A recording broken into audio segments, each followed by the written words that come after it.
they have implemented that has resulted in the appreciation of the cedi. They cannot tell you one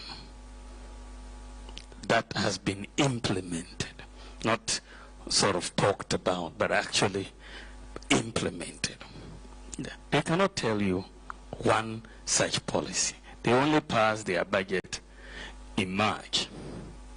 They've not even issued any contracts and paid for anything, pretty much. So you cannot ascribe what is happening to the currency to a policy that they have implemented. There's no such policy that has been implemented that has had that impact yet. For me, we had anticipated the impact of gold in this economy. I talked about it when we got into dire straits in 2022. Bank of Ghana had bought $5 billion worth of gold. After all the noise of the election, people are paying attention to our reserves. That is one thing, which we have built to 30 tons. Secondly, you've mentioned that the US dollar itself is on the decline globally. And that has also strengthened. If you go to Zambia, for example, the Akwatia has gained a lot of ground also because you have the US dollar declining in value because of what is happening in the US with all of that. So I think those are critical. And then there's the third element, is that they are not spending. I mean, if you are managing an economy, you have to pay your bills. They are not paying IPPs, for example. This is why the doomsday is so acute. And they are not paying contractors. So when you are not spending, there's less pressure on your currency. So those are some of the reasons why you are seeing an appreciation of the currency. The appreciation of the cedi that we have seen recently. I think one of the things that if you ask a simple question to the NDC to point out exactly what policy they have implemented that has resulted in the appreciation of the cedi, they cannot tell you one that has been implemented, not sort of talked about, but actually implemented. They cannot tell you one such policy. They only pass their budget in March. They've not even issued any contracts and paid for anything, pretty much. So you cannot ascribe what is happening to the currency to a policy that they have implemented. There's no such policy that has been implemented that has had that impact yet. For me, we had anticipated the impact of gold in this economy. I talked about it when we got into dire straits in 2022. Bank of Ghana had bought $5 billion worth of gold. After all the noise of the election, people are paying attention to our reserves. That is one thing, which we have built to 30 tons. Secondly, you've mentioned that the US dollar itself is on the decline globally. And that has also strengthened. If you go to Zambia, for example, the Akwatia has gained a lot of ground also because you have the US dollar declining in value because of what is happening in the US with all of that. So I think those are critical. And then there's the third element, is that they are not spending. I mean, if you are managing an economy, you have to pay your bills. They are not paying IPPs, for example. This is why the doomsday is so acute. And they are not paying contractors. So when you are not spending, there's less pressure on your currency. So those are some of the reasons why you are seeing an appreciation. The Ghanaian cedi, which depreciated by 19.2% in 2024, has shown signs of recovery, appreciating by 3.9% against the US dollar by the end of April 2025. This has been supported by stronger forex inflows, improved trade balances, and growing investor confidence. Our gross international reserves have improved further from $8.98 billion in December 2024 to $10.6 billion by April 2025. This is equivalent to almost 5 months of import cover. This reflects enhanced export earnings, particularly from gold and non-traditional exports, as well as timely disbursements from our multilateral partners. Fiscal consolidation is underway. We reduced the fiscal deficits on commitment basis from 7.5% of GDP in 2024 to 6.4% in the first half of 2025. And we're on track to meet our 2025 target end year of 3.1% through expenditure rationalization, improved domestic revenue mobilization, and strong anti-corruption measures.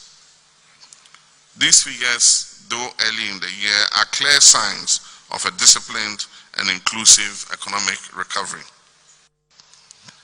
This forum presents us with a unique opportunity to unlock the synergies between European capital and Ghana's natural resource potential.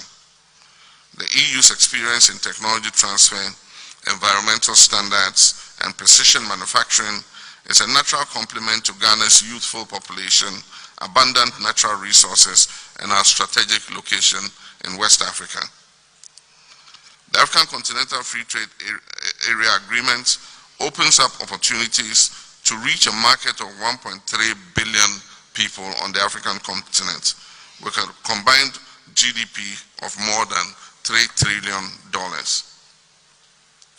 I invite EU investors to explore opportunities in the following areas.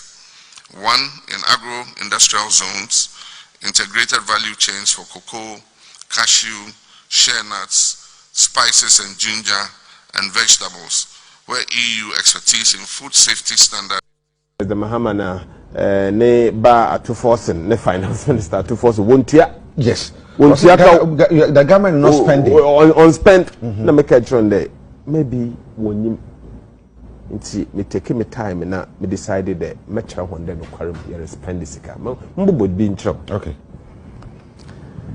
Ye ba benim na abani or the cow. Euro bonds or the year $700 million. Year cow.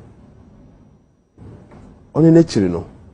You were $10 billion or then ka yetiama and when I walk out bonds.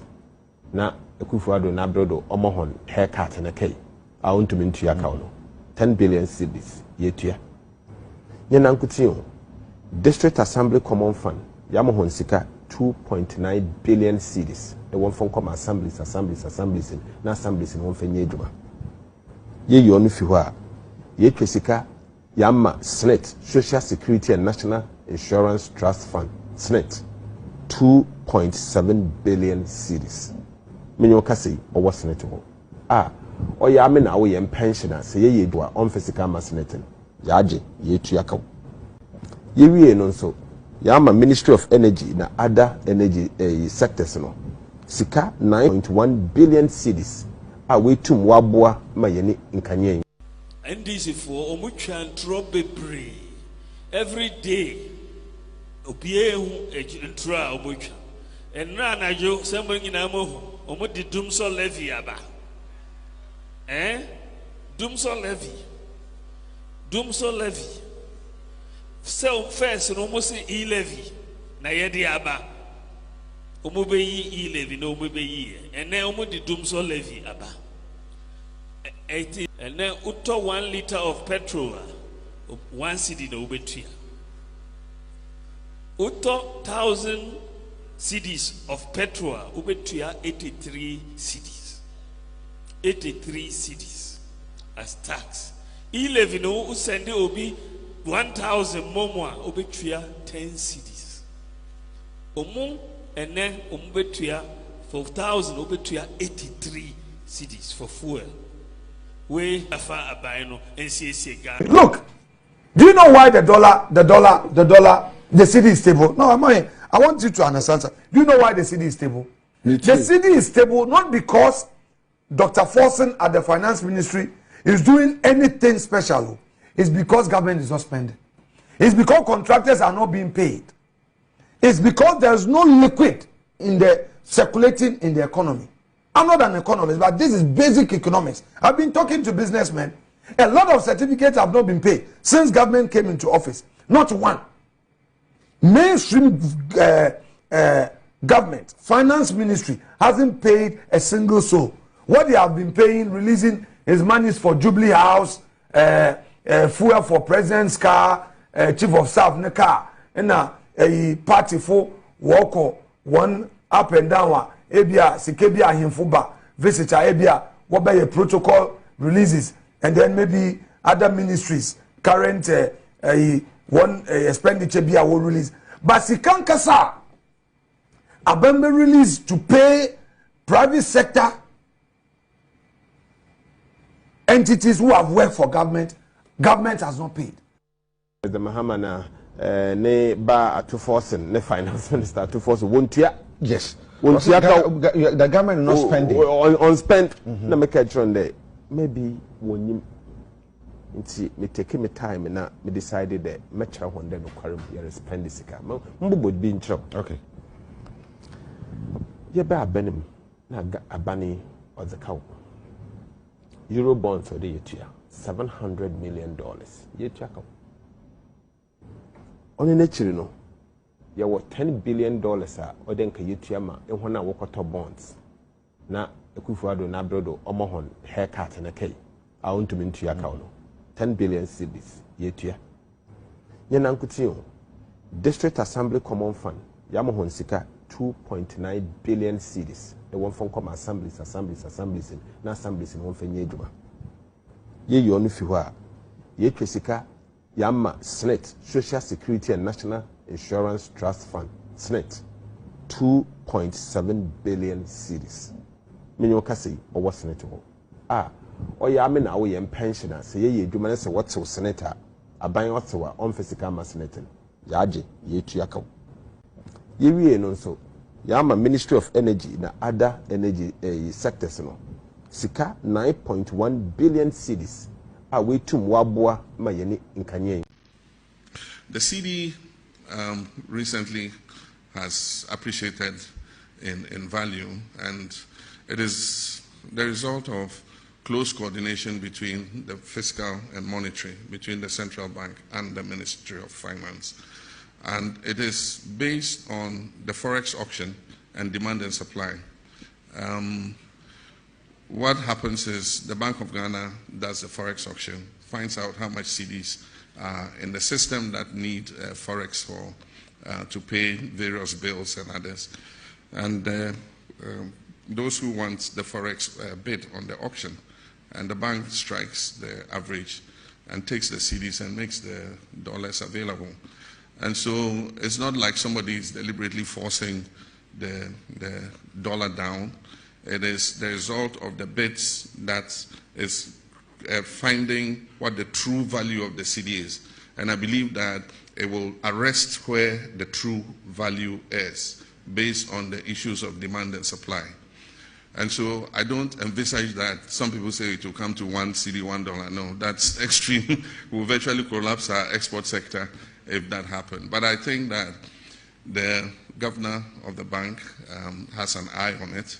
And if it goes below a certain floor, I'm sure that the Bank of Ghana will make an intervention to make sure that it remains within a certain band that gives the true value of the Cedi against the other foreign currencies. So don't panic. And if you haven't changed your dollars already, I don't know how much further lower it will go, but the governor has an eye on it, and we'll see how things go.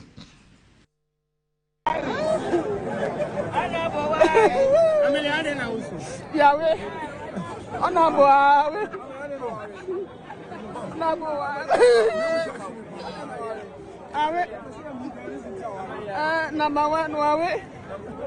and so me and number two.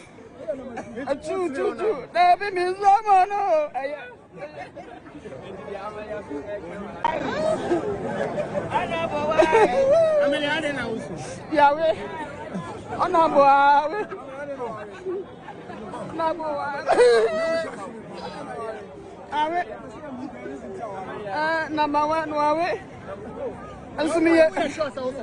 me and number two. Two. Baby, me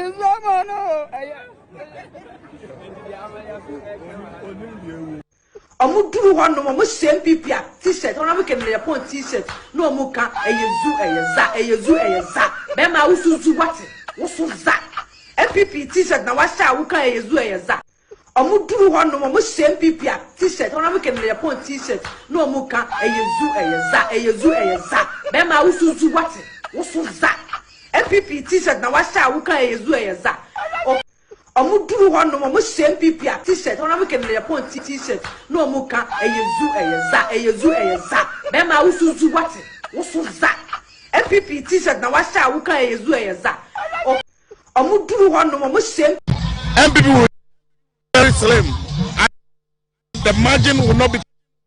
Will win. What we have done. We have engaged. We have been that has not happened before. We have MPP will be very slim. Yes, sir. So yet to come and say, Makacha said, "Yeah, your mama buying it." Omu edi 6 head and near 9. Omu de kalo da near yet. Now yet to come and say, Anna Akufo-Addo lunch. Danny, Yensha first video bia. Akufo-Addo tow police cars every zone that take. Zone that take a Chinese company be okuma. Anna Akufo-Addo buying. Ekoto police cars me the che police for. Exactly. 2024. And here che. But they were a year cars ni free so na no. And then if I post, social media post to be exactly. So these are cars as well that take a yard and this year. I could find buying a toy and to prove to you, there is a guy who could try a video we are in 2024. That is around December. Or post the years a cars and you go waste in the idea. Now you're free so one. Mutaka Mubarak, Interior Minister. Wako penti cars here home. Say a 24-hour economy security car. And what's the police view? Zito, no way as work that you can just ask. Well, was will be a quack with cars in the horse. And a cousin to agree with him. And yet, then we are shenwa. Any castle.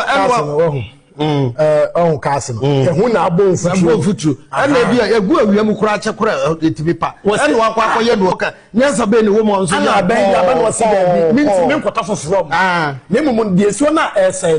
Meet me as I say, workers and not a good baby essay. Muntakazo Babe for Aquaco Painti was that the Akoma Prissy for it was the attention of what he says he would die. We don't think a Muntaka, what they say, and Mukafa whom fees are come up there be an Oman wins one say, not I go by now quarter for floor, Minan same one. Almost can some beer where we go translate analyzing Butua, who's a small cabenum. Well, no Mukasa say, a Kufadwa buying a coffer buying a good baby, where your brandy be a cocoa try na essay.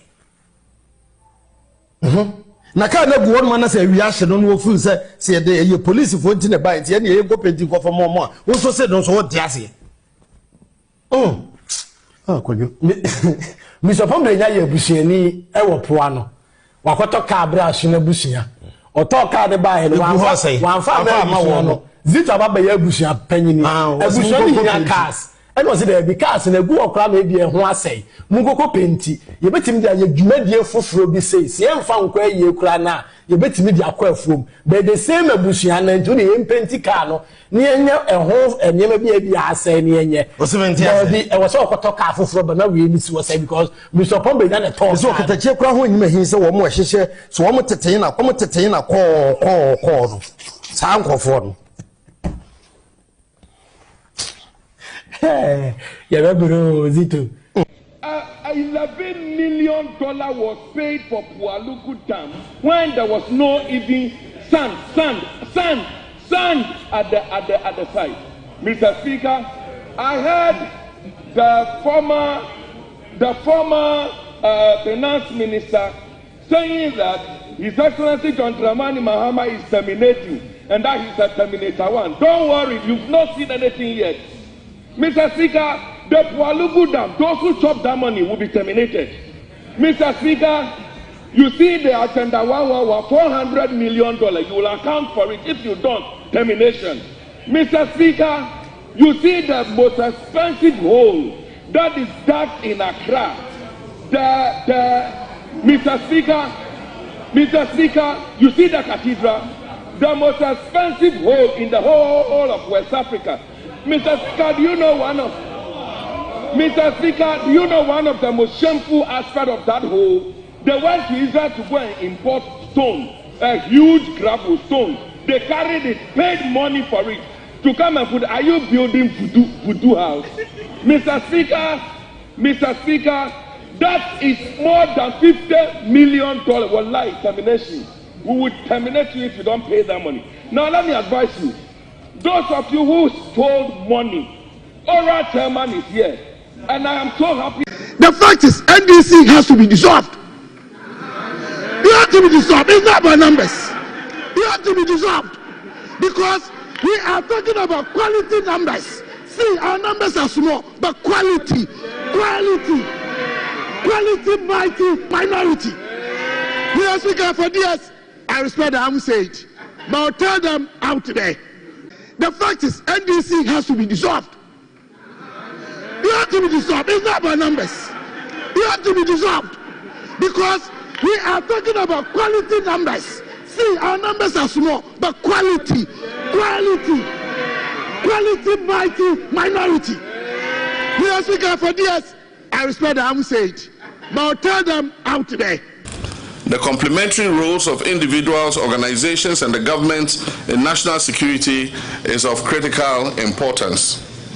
I urge our citizens in discharging this complementary duty of helping to safeguard our security not to behave like the shepherd boy in the famous fable who cried wolf, wolf when there was no wolf.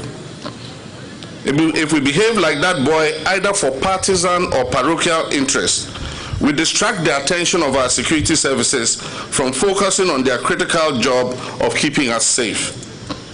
Let us support our security services and the Ghana Armed Forces with information that is useful and intelligence that is helpful, that will advance their work rather than retrogress it.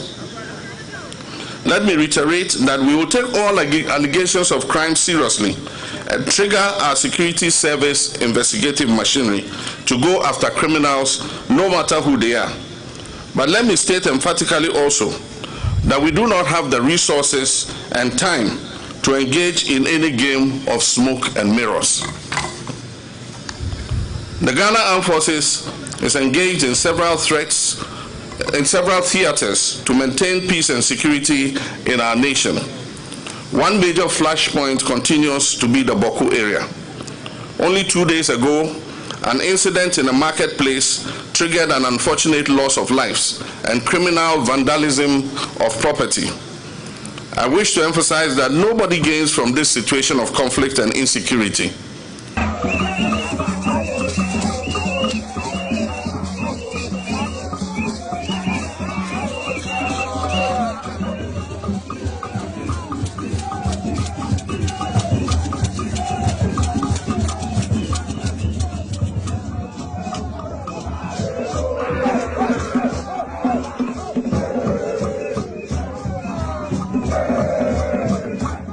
Government is broke, government is broke.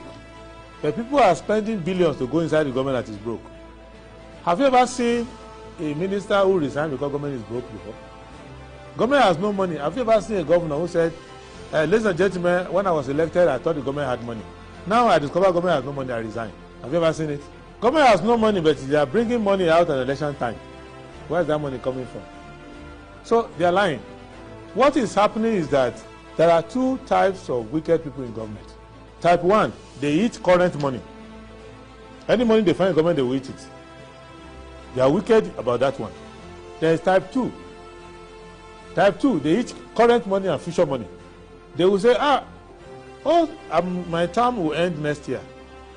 When I leave, how will I eat money? Let me borrow money now and borrow money of the future and eat it now. Now.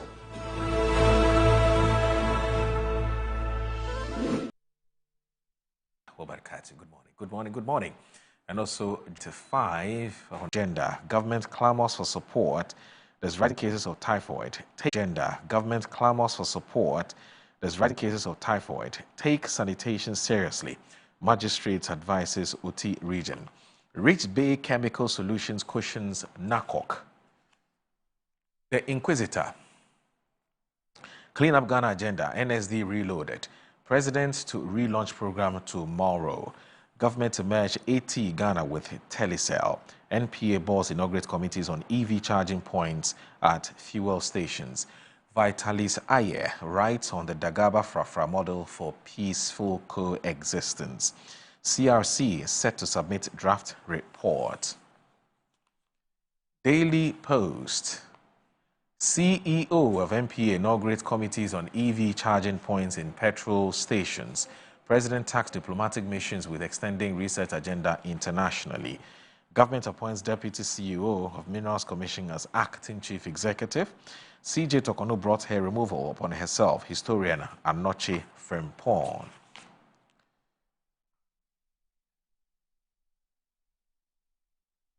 Let me also look at the Business and Financial Times. A royal gesture, Dasibre Hikua Mwabwat III donates life-saving equipment to 3 hospitals.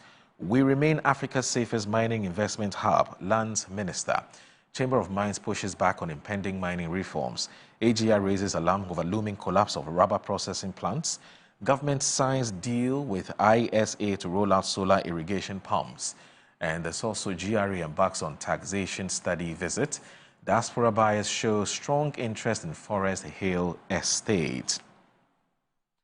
The Daily Statesman. 13,000 Ghanaians now refugees in Cote d'Ivoire due to Benyere clashes. Asensu takes on Mahama over false claims about Ofankor-Nsawam Road. There's APN sues Africa Oil Week organizers to recover $300,000 service fee. Africa must lead global solar revolution amid $521 billion investment surge.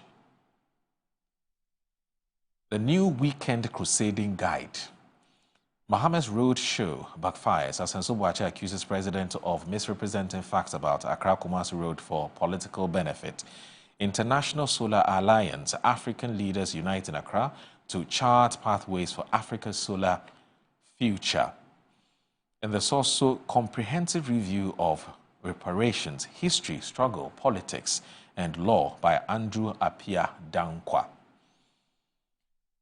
I am not behind Adasongo chaos. Sege MP speaks as concerned youth warn Nana Adiki Adi to desist from smear campaign. Police CID invite Fagati's victims after defrauding dozens in land scam at Bon Katamanso.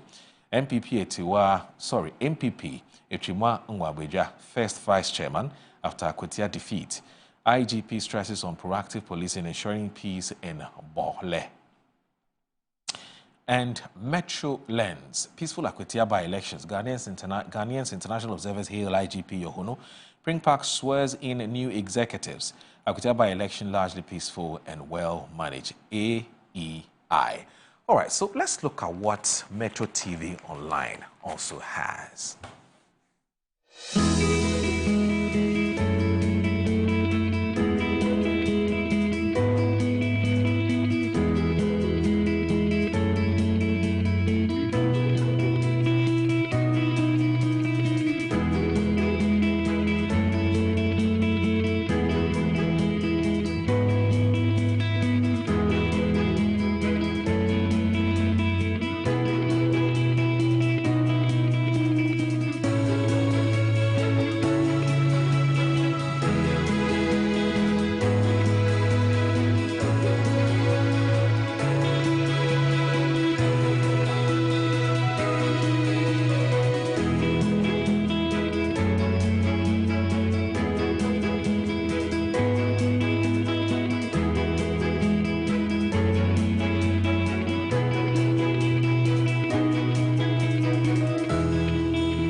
Sometimes the unexpected happens and the hero falls down in his own story. But he needs not stay down for long. Cosmopolitan Health Insurance is your trusted health partner. Whether an individual building a business, with Cosmopolitan Health Insurance, your medical care is our concern. For the best health insurance solutions for corporate institutions, groups and associations, families and individuals, choose Cosmopolitan Health Insurance from our over 700 accredited health service providers nationwide. Call us on 0302 540 668 or 0501 678 547 for all your health insurance solutions. Cosmopolitan Health Insurance, your medical care is our concern.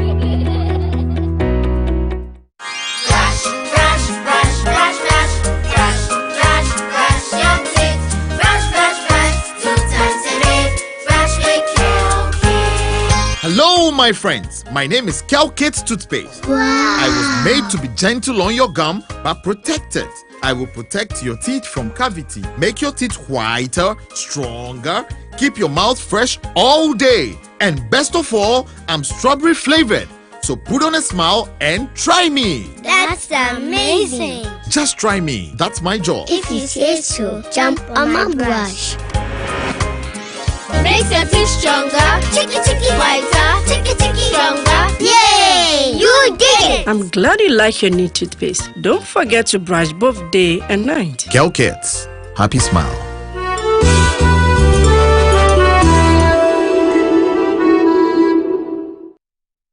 I'm a brand manager. Of course, I accept only quality and affordable printed souvenirs for my promotional campaigns. I'm the head of academic affairs of a very important institution in Ghana.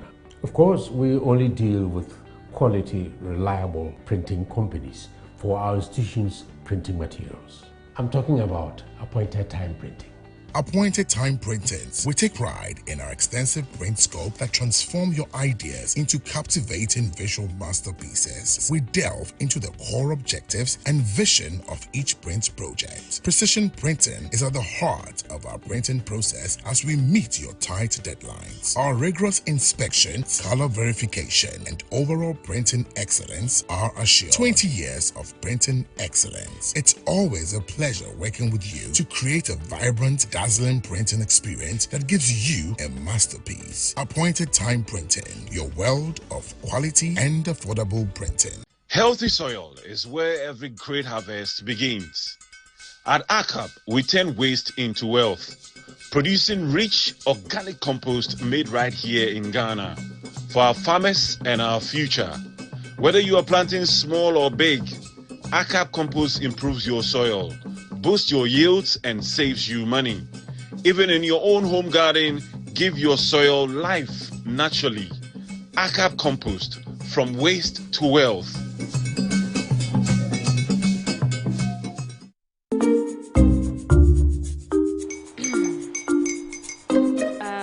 Kwame and his uncle are almost here. Wait a minute. This one too, your friend Kwame. Wait, Kwame. As in the same Kwame again? Yes, Mommy. The second coming. Into all this tension just to reintroduce that broke boy from Kaswa. Why would you deceive the family like this again? Now I understand the whole delay. Troll from Kaswa. Why wouldn't he be late? Or be late? Of course.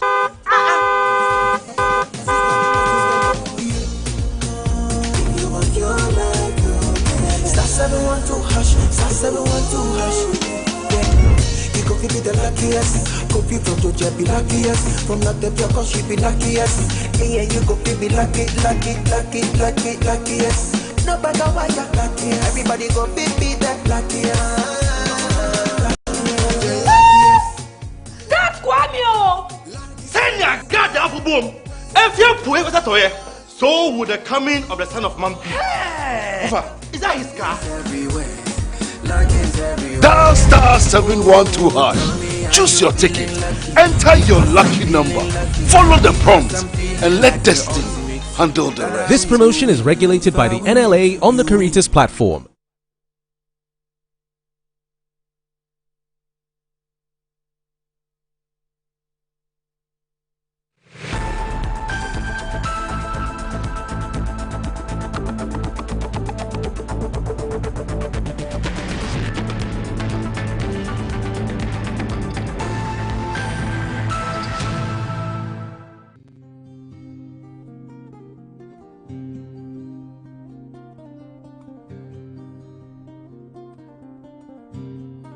You are welcome, Your Excellency. From Ofankor, we have a 2-lane dual carriageway with 2-lane service ways on both sides of the road, that making 8 lanes. And then we jump over, to the Pokwase interchange area around Pokwase, where we have 3-lane dual carriageway and then 2-lane service roads, making 10 lanes. Now we have a number of, we have 1 interchange here at Amasaman, and that is where we are presently. It is a 3-tier interchange. By way of construction, we finished, with about 4 kilometers, of the first session where we've done asphalt, and then beyond, we've done, that is at Amasaman, beyond Amasaman, we've gone all the way to around kilometer 10. We had some challenges, in the past, but then with your support and that of the Honorable Minister, the contractor has received some funding, and for the past 2 weeks, we've been working tirelessly. The areas where we had those challenges, where we saw in the social media, we are currently almost at the level of asphalt. Per the extension of time that we've given to the contractor to next year, around the second quarter, we should be done. Your Excellency, at the time you took office, the contractor raised a certificate of almost $78 million before NPP left power, and they did not pay him.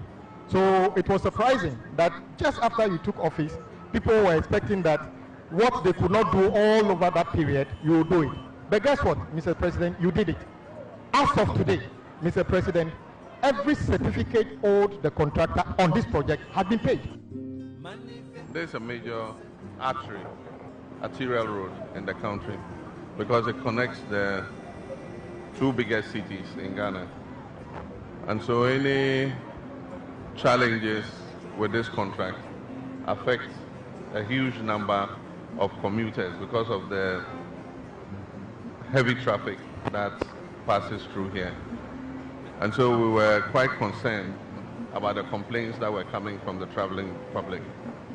And so we are happy to see that the traffic is flowing. I can understand what happened.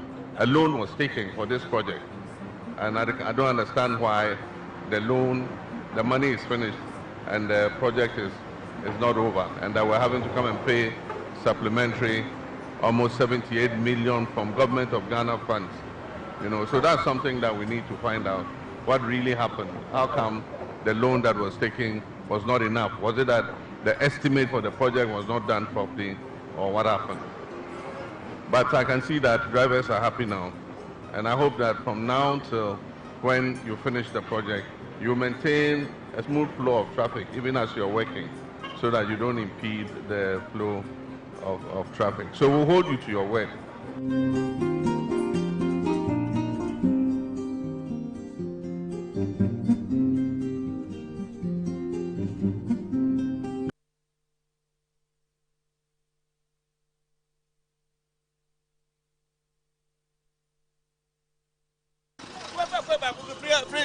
Pourquoi c'est arrivé tout? Arrête mon tissé ou quoi tissé? Arrête ta balle, arrête. Moi me bifa suma. Essaye casse, essaye compagnie casse non. E ma de bien bro non mo casse ye ne kan suye. Adjuma so ni o. Na o adjuma na yi odia. Kose. E me twem almost about 5 to 6 times. You see me can see a week. So we have to go to the mechanic to repair it.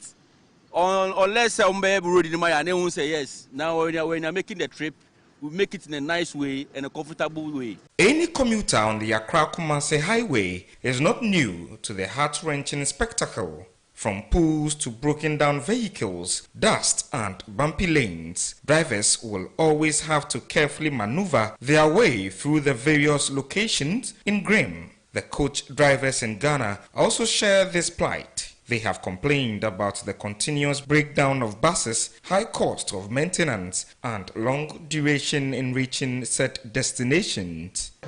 The buses, Accra from Accra, I said from not taking 4 hours.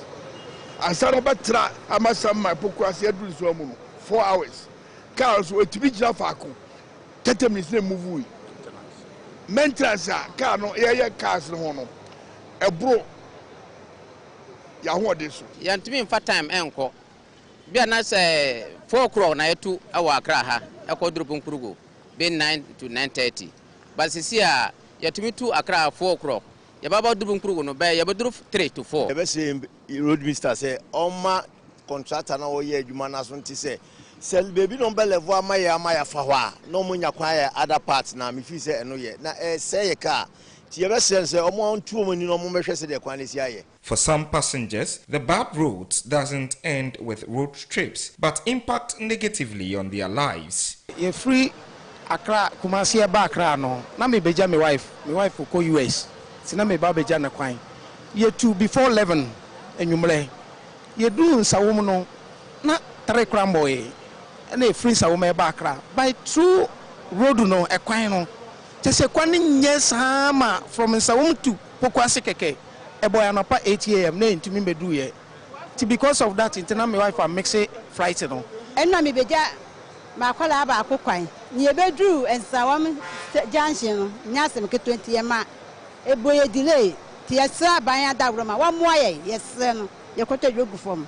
These drivers have warned of possible increase in fares to cushion maintenance costs. As the Select Committee on Health were able to engage the Ghanaian nurses for them to be able to bring to fore a negotiation between the government of Ghana and the Ministry of Health and the nurses, we also employ the Select Committee on Roads and Highways, led by J. Mensah and Francis Asensu-Boakye. They should also engage the 5,000 strong Ghanaian coach operators. Failure for the Select Committee to facilitate this meeting between the coach drivers and the roads minister in the next 14 days. The coach drivers are saying that it is quite unpleasant, but they will resolve and let the Ghanaian traveler pay a levy on the particular bad road sections. That is different from the normal transport fares that they pay.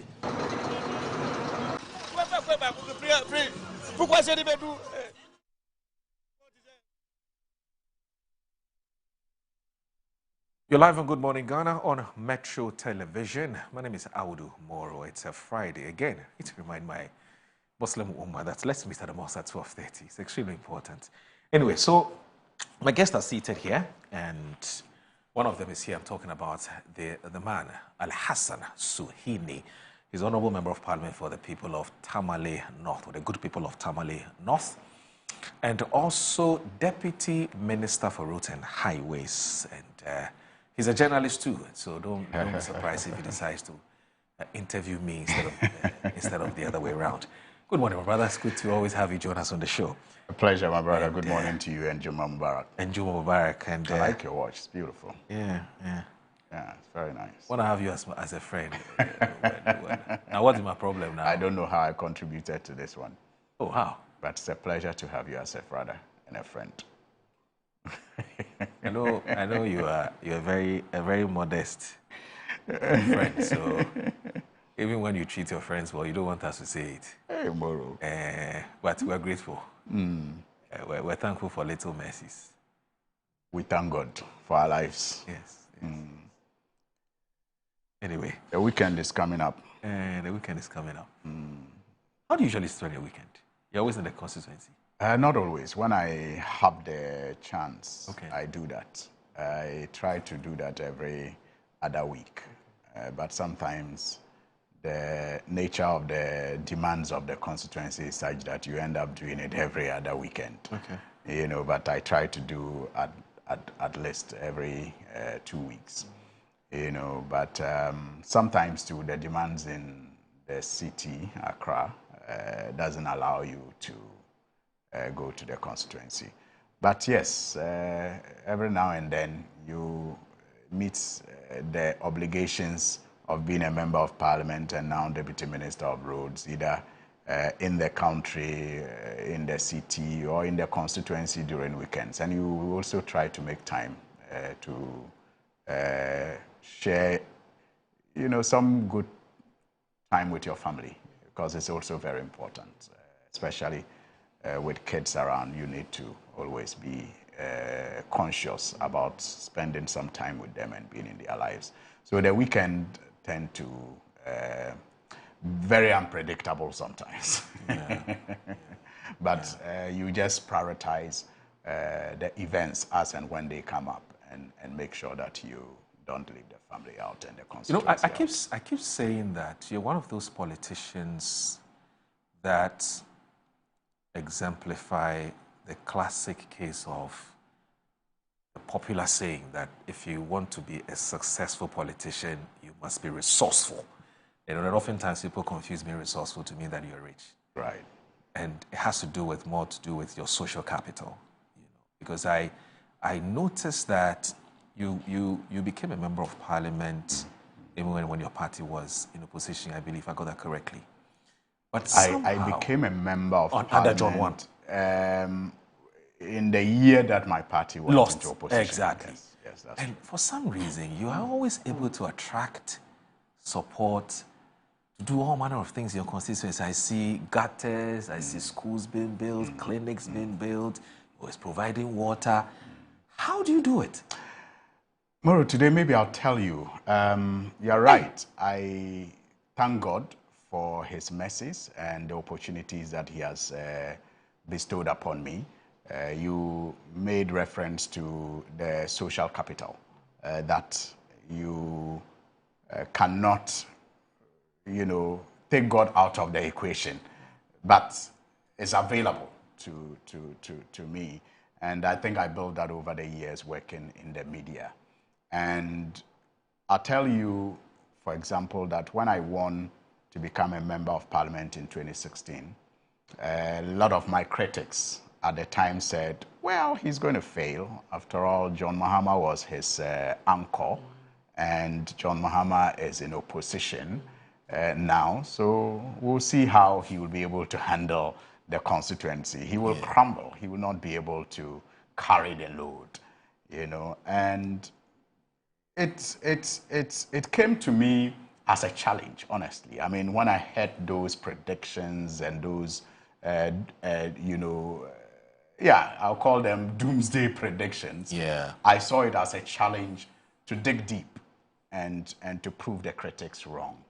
And so, glory be to God, I tapped into the social capital that was available, and I was able to network with a lot of influential personalities outside politics, inside politics, and institutions that are also very well-meaning and concerned about our society and our communities in general. And with their help, Moro, in the 8 years that I spent in opposition, I mean, first 4 years, thanks be to God, the people of Tamale North were happy with my, performance. And so they renewed my mandate for another 4, which also ended up being in opposition. But like I said, to the glory of God, and I remain very grateful to all those who supported, were able to carry out development projects in the area of, health, for example. There is only one community left in my constituency that is without a health center.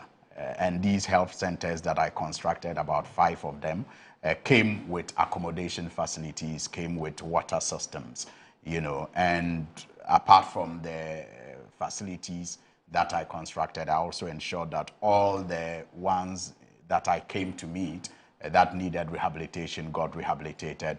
We added child welfare centers to all of them, and we supported them with, the equipment that they need to function, and even supported in some cases with motorbikes and all of that, just to facilitate the movement of the health personnel in the communities. Because, the first point of health is supposed to be the CHIPS compound. And apart from receiving patients and especially pregnant women, they also are expected to visit the communities to carry out. That's your constituency, I believe. Yeah, I think so, yes. Wow. Wow. This was one of the donations that I think we made of health. I think this was support to farmers. So you can see fertilizer bags there. And we also had some fridges, yes, that we donated to the health centers to store their medicines, and the motorbikes also to the health centers. So this was a program where we supported farmers and the health centers as well. In Gumani, I remember this day very well, and this was when we were in opposition back then. You know, so we prioritized health, and we ensured that we gave it our all with the support of, like I said, well-meaning personalities in politics and outside politics, and non-governmental organizations. Then we also focused in the area of water, and we were able to expand the distribution lines in many of our communities where we were fortunate to hit water, because the water table in the northern region is very low, and especially low in my constituency. So sometimes when you dig boreholes, you get wells that are not yielding much. They dry up sometimes after a year or 6 months. But where we are lucky to hit good water, we drill boreholes. So we did over 40 boreholes in the constituency where we could get water to supplement the dams that we also help to dredge every now and then. So we prioritize water as well. And then electricity too. I mean, thanks be to God, with our network in government at the time, where even though we're in opposition, we got some support to extend electricity to some communities that did not have electricity, and other communities that had expanded beyond the scope that the Electricity Company of Ghana initially had. We ensured that we expanded electricity to cover some of those new communities that were coming up. So these were some of the things that our constituents looked at in opposition, that they continue to give us their mandate and support. And that is how come today we are grateful to God that our party is in government. And I know that the expectation is higher now, because yes, if you were able to do all of these in opposition, now that the party is in power, the expectation is that you do more. And we have actually put our shoulders to the wheel. And so far, by the grace of God, I don't think that we are disappointing. I don't think we are disappointing at all. We have prioritized our road sector, the drainage, we are improving drainage in the constituency this time around.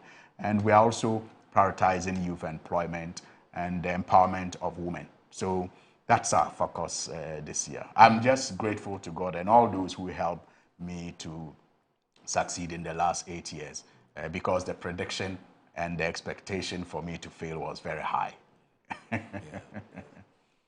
Yeah.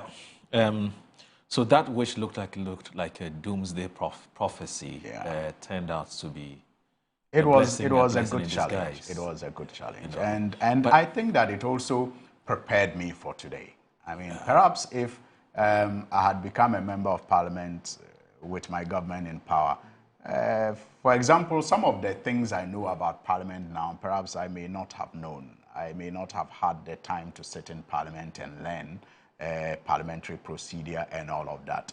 But being in opposition, I had to, apply myself to a lot of learning in parliament.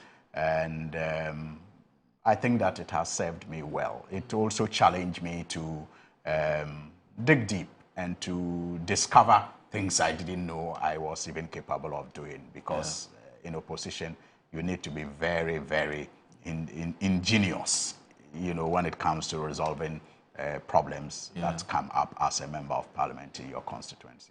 I think that's, I mean, it's consistent with your principles and perhaps the way you do your things. Because I recall when you were at Diamond FM as the host of the biggest breakfast show at the time in Tamale, when you decided to leave Tamale to come to Accra to join us, as journalists in Accra, I'm sure there were some people who felt that, why would you want to leave? You are a king where you are. You won so many awards. Why would you want to leave Diamond FM and come to Accra? What was wrong with you? Well, you felt challenged. And then you came to Accra, you were with Cedi FM, and then, you got an offer to join another radio station, which was Radio Gold at the time.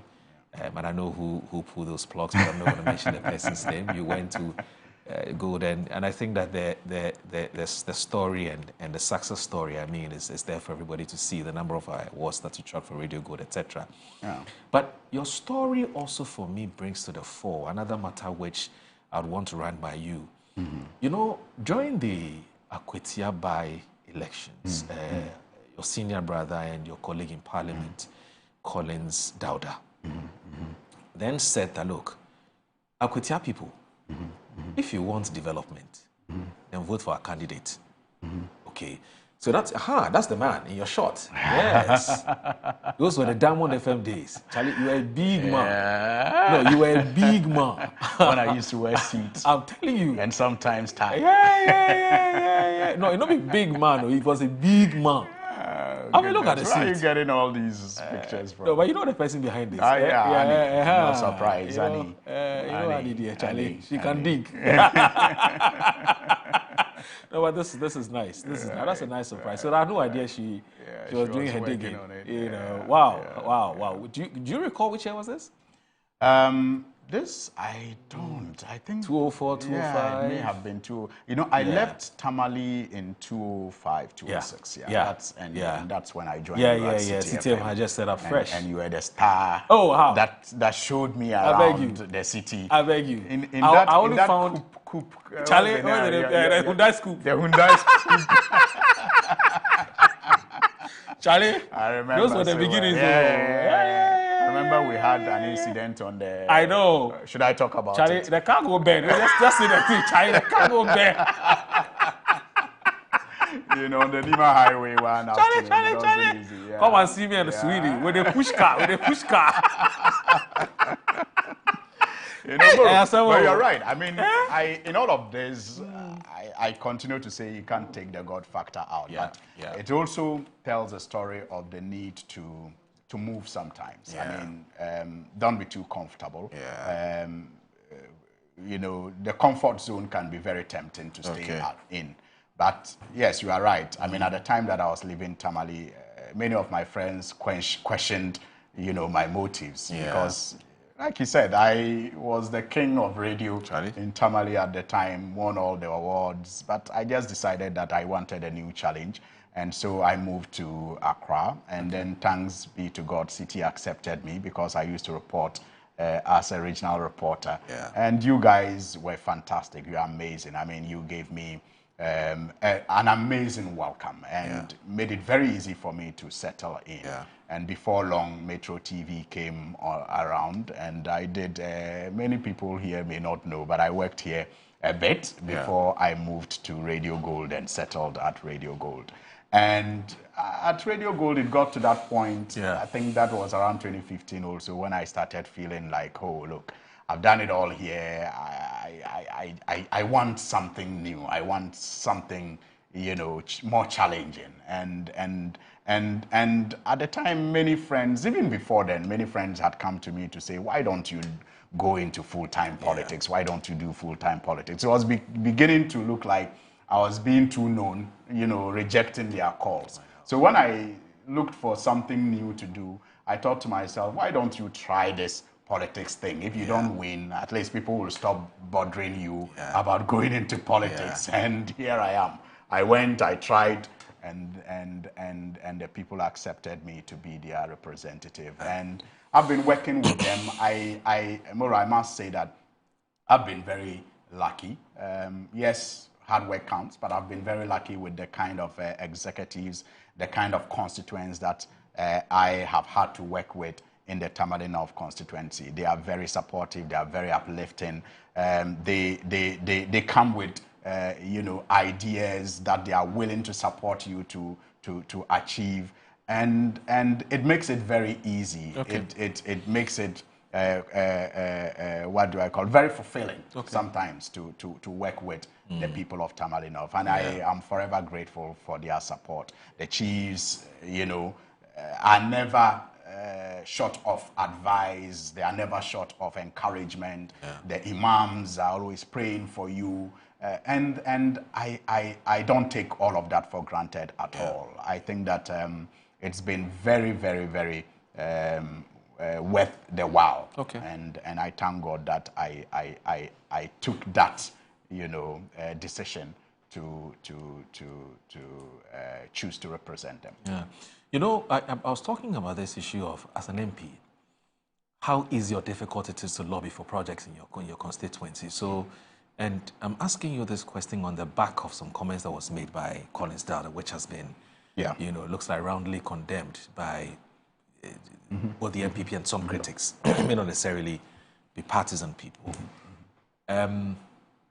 He said, vote for the NDC candidate if you want development. Here you are, even in opposition, 8 years, you were able to lobby to get some projects in your constituency. I mean, is it then true that if you are an opposition MP or you are a member of parliament in opposition, it is almost impossible to lobby for projects in your constituency based on your model? Moro, Collins Dowda is not just a senior brother. In fact, he's like a godfather to me. Oh, okay. He's been one of the people that have always paid attention to my, political growth and development. Okay. He is very concerned. I mean, he reaches out sometimes under very, unexpected situations and circumstances to encourage. Sometimes you are going through some difficult times and maybe he hears about it either in the constituency and he reaches out and he guides. Right. So I consider him one of my godfathers. And I mean, the amazing thing too is that when I went to Parliament the first time in 2017, many people thought that I was going to be put on the Communications Committee because of my background. But I was put on the Appointments Committee and on the Lands and Natural Resources Committee. I mean, lands and natural resources was quite alien to me. I had not done anything related to lands and natural resources. But fortunately, Collins Dowda was a ranking of that committee. And he took a personal interest in my, if you like, hunger to learn as a new member of the committee. And so he held my hand, took me to conferences, guided me as to how to learn about the sector. And in this country, trust me, if you even speak to the technocrats, they will tell you that when it comes to the lands and natural resources sector, Collins Dowda is a doyen. He understands that sector. And so he took personal interest in grooming me in the lands and natural resources sector when I worked under him, when he was a ranking member, and I was just a floor member of the committee. Because of his guidance, by my second term in Parliament, I became the ranking member of the committee. So I do not take for granted at all his guidance and his mentorship in that sector. Now, what he said cannot entirely be untrue. Okay. It can't. I mean, it is obvious that government is the biggest spender, and government is the biggest when it comes to, development interventions. Government leads. That is why we have a budget. And government decides what it spends the budget on. Right. And when it comes to being a member of parliament, yes, like I did, you can lobby and get development through non-governmental organizations. But their interventions can never be equal or compared in equal terms to what government can do. So it means that if you are good at lobbying non-governmental organizations, for you to achieve maximum effect, you should also be good at getting the government's attention and government's eye, catching the government eye. So if Collins Dowda says that, look, the government in power has the potential of supporting your development more, he's right. The government in power has the potential of supporting your government more. But if you choose a member of parliament who may be affiliated to the government in power, but may not have the necessary network, you may not get that full benefits of a government in power. Okay. Okay. That's also true. Okay. But if you should also know that, like they say, when the sun will always hit those who are standing before it gets those who are lying down. Right. So if you vote for somebody who is affiliated to the government, he has a 50 chance already of succeeding. But it will take his personal effort to make it 100. Right. But if you vote for somebody who is not in power, he has a zero chance of getting government attention. But if he, based on his personal effort, he can take it to 50. Okay. Are you getting it? So all things being equal, it will make sense to say vote for the person with the government in power, all things being equal. But all things are never equal. Right. You need to understand that. Right. So what Colin Dowda said is not entirely untrue. And I'll give you a personal example. So in 2016, when I was campaigning to become member of parliament the first time, my party was in power. I had Honorable John Jinapo, who was the Minister of Power then. Yes. And I went to him to help me, connect some rural communities to the national grid. Because of my relationship with him, because of perhaps what he considered to be my standing to in the party, because not everybody will make a request and get that quick response. He prioritized it. And I listed through the district assembly at the time about 6 communities. Some were not even in my constituency, but we needed to do a full package. And as a result of that, these communities were supported with electrical materials and they got connected to the national grid. Moro, when we lost power, Honorable Amewu, when he was at the Ministry of Energy, I went to him, again because of my relationships that I leveraged, and he helped me. Even though my government was not in power and his government was in power, Honorable Amewu facilitated the extension of electricity to some communities in my constituency because I was able to leverage my position as member of parliament and also my relationship with him, even though I wasn't a member of his party. So that's why I said, when you are in opposition as a member of parliament, your opportunity to get government support is 0. But it takes your personal effort, your personal, standing and relationship to bring it to 50. But when your party is in power, you already are at 50. But with your personal effort, then you can get to 100. So Amewu supported. But guess what? Amewu supported me to a point, Moro. Yeah. And then Honorable Napo became energy minister. Okay. And when I went to Honorable Napo, in fact, I was told one morning by someone who was, facilitating this that he prompted him and he said, "Don't spoil my day. That guy, I won't help him." What? I'm saying this publicly. Yes. Yes. I mean, he said it. He said it to the person that don't spoil my day with that request from that guy. And and this is one example. And another example, the former health minister. Yes. Even though he said it jovially to me. I went to him trying to get support to get, this health thing that I told you I prioritized. So I was trying to see if I could get him to support so we can even change one of the polyclinics, the clinics that I had done to a district, health center or something. I mean, he jokingly told me that, I used to, when we want to take your seat, you want me to help you do a clinic. These are facts. So you cannot entirely say that what Colin Dowda said is wrong. It's true to some extent, but because all things are not equal, a member of parliament that is in opposition, that is quite networked, that is respected, that has the grace of God, I must add, may be able to still get government support for his people and to ensure that development is carried out in his constituency. So look at the trajectory that I've given. When my government was in power with John Jinapo, it was very easy for me to get the communities networked. When Amewu came, my government wasn't in power. Due to personal relationship, he was able to support me. But just in that same government, when another minister went, it became impossible for me to get help from that same ministry because I was considered an opposition member of parliament. So it is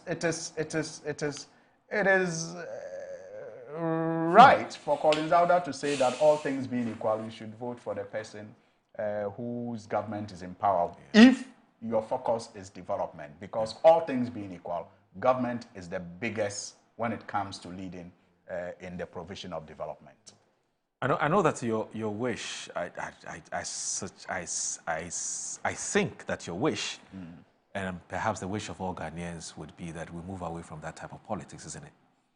Yes, I think that... where development must be spread across. To be honest with you... Regardless of... Yes, to be honest with you, I think that we are where we are because resources are limited. Okay. You know, and yes, resources may always be limited. And that is why government will prioritize where it spends its little resources. And in our case, a lot of factors come to play when government is considering where to send development. And I would have wished that we had a formula. We have something of that sort, but it is not implemented to the latter. For example, when you look at the District Assembly's Common Fund formula, I mean, it is supposed to ensure that development is equitably distributed. That is why you have the assemblies getting, you know, releases from the District Assembly's Common Fund Secretariat based on a formula. And the expectation is that these assemblies will apply these resources that they get from the District Assembly's Common Fund Secretariat to development that are considered priority at their various levels. Okay. But over the years, we centralize, you know, these procurements and these procurements of development, we centralize it.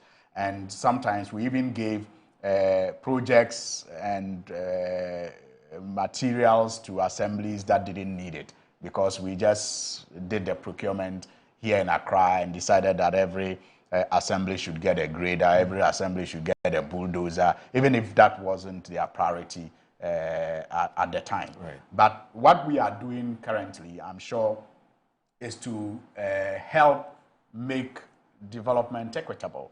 I mean, the finance minister has so far released, I think, all outstanding areas to the various assemblies. And I like how active our assemblies have become. Right. They are beginning to meet regularly and to decide projects that they consider important to them, and are awarding contracts to apply those funds that have been given to them to those projects that they consider priority to them. Right. And when we enforce that to some extent, I mean, there will be equitable distribution of development. But then when it comes to the super budget, that is the one that is controlled by the Ministry of Finance, that is where government prioritizes what it wants to do. For example, like the Big Push agenda, many schools, many hospitals have been postponed. The construction of schools and hospitals have been postponed because the intention of government is to prioritize the road sector this year and next year. And what we have done, to the best of our ability, is to distribute these roads across the country. And we believe that we have done an equitable selection of the roads, you know, but it can still be viewed as being subjective, because objectivity itself is subjective. Right. It can still be viewed as being subjective, because if a road that you consider important to you is not part of it, you may think that the formula that we have used to ensure that every region at least gets a Big Push project passing through is not equitable. But to the best of our ability, that is what we have been able to do. Okay. And so we also decided to prioritize certain corridors. That is the eastern, western, and the upper corridor. Okay. Now, there are still other corridors that are equally important, but due to the limited resources that we have, we could not prioritize all the corridors. So when it comes to the big budget, like I said, it becomes the priority of government to decide where, you know, the projects go. Right. I would like a situation where we have a national development plan, you know, and that national development plan can guide us as to how many schools we construct in a year, how many hospitals we construct in a year, which communities should benefit based on, you know, some studies that have been done, and how those projects will impact the general well-being of people and how that will also interconnect with other utilities that are provided. How much, water we should be able to treat in a year, and how many plants will be required, where should they be stationed at, where our farmlands should be, and how we should support the growing of those farmlands in a year. I mean, if we have a national development plan that all parties in government will have to work towards achieving, then perhaps the indiscriminate choice of what to prioritize by governments will be limited to the barest minimum. And that, for me, is the ideal that we should all be working towards. Okay. Let me also say that my other guest on the other side, it's also here, and is our own Paul Adomotri, who is a host of Good Evening Ghana, a political historian, and also former board chair of the Ghana Airport Company Limited. Paul, good morning. It's good to have you join us on the show. Good morning to Hassan Suhail. Good morning, Paul. Good morning to the good people of Tamale. Yes. You haven't been there to do a show in a long time. You used to come. I'll be coming. Yeah. You have a huge fan base in Tamale. I remember in 2004, I don't know if you remember, we hosted a program at Diamond FM, yes. And that was when Harun Idrisu was campaigning for the first time. You remember? It was a beautiful program. Right. And that's... A bit of heckling. It was beautiful. Yeah, Mustafa Hamid. Paul vividly recalls that. Yeah. Anyway, so we would look at an issue which has received some considerable media attention, and it is because the former roads minister is unhappy with the president and the government, and for that matter, the roads ministry. It has to do with some comments that were made by the president. So when we return, we would look at that issue, which has been captured in today's Daily Guide as our first topic before we look at some other issues on the show. So please stay with us, don't go anywhere.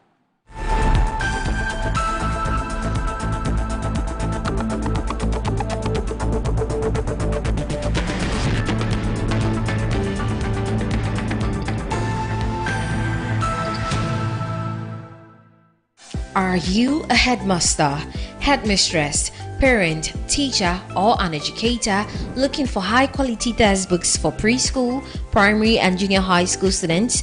Look no further than Advocate Publishing Company. Advocate Publishing Company is a leading publisher of educational materials in Ghana that publishes very engaging, interactive, and comprehensive textbooks that meet the needs of students, teachers, and parents. Our textbooks are thoroughly published to make learning fun and easy. They are also designed to stimulate critical thinking, problem solving, and creativity in students. Make Advocate Publishing your preferred choice for all your educational needs. Explore our range of textbooks and educational resources. Visit us at the old GNTC yard near Kingsway, Accra. You can contact us on 0503 786 776 or 02408 06354, also 0531 600 360, and connect with us on Instagram, X, and Facebook at Advo Publishing. Don't settle for less. Choose the best. Advocate Publishing Company, empowering young minds one textbook at a time. Thinking Publishing, think Advocate Publishing. Wabedum tamaso. Hey, J. Watch it, na learning. Missy, watch and learn. Makwaya mabesisia.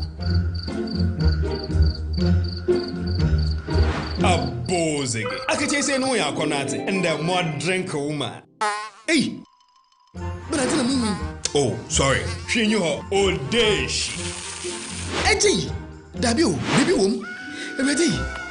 Hey, baby wom. Ah, Eji. I'll cause some discomfort. Ah. Sorry, well, uncle, where would the dad? Why your funeral? At your phone for Aerofield Trading. Sorry, it killed them all. No mum share nanda daya wash mosquito call is to do woman. Imagine cooking in a smoke-free environment. This will improve the health and well-being of you and your family. Choose LPG in a safer model of distribution. Cylinder recirculation model, securing your safety, creating more jobs.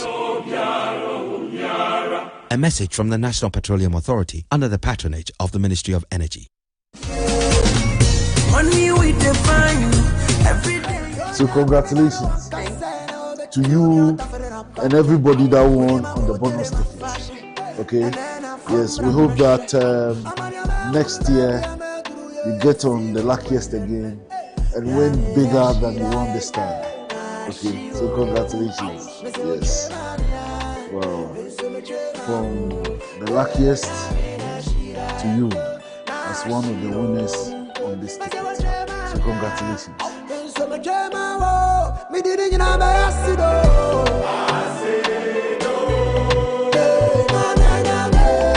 Luck is everywhere for everyone, yeah. The luckiest. Luck is everywhere for everyone, yeah. Money we define every day. Some loves are born in the blink of an eye. I've been madly in love with her since the first time I saw her. Then let's get married today. I'll be the happiest woman in the world by your side. And they kill your soul in a flash. Televisa presents You Are the One. Angela dreams of keeping her promise to be a great doctor and help her people. To Alvaro, ambition is stronger than his dream. And this greed will lead him to commit the worst betrayal to the woman he loves. I will have a husband no matter what. Samantha, will you please marry me? Turning all her dreams into painful disappointments and dangerous consequences. I've been waiting for you to answer my calls, Alvaro. I haven't heard anything from you. I've sent you so many messages, but you've never responded. Have you left the bus station? I just want to pay my debt and get out of here. Her photographs are going to sell fast, and she will be our gold mine. Our clients will love those. Are you looking for a boyfriend? Are you all right?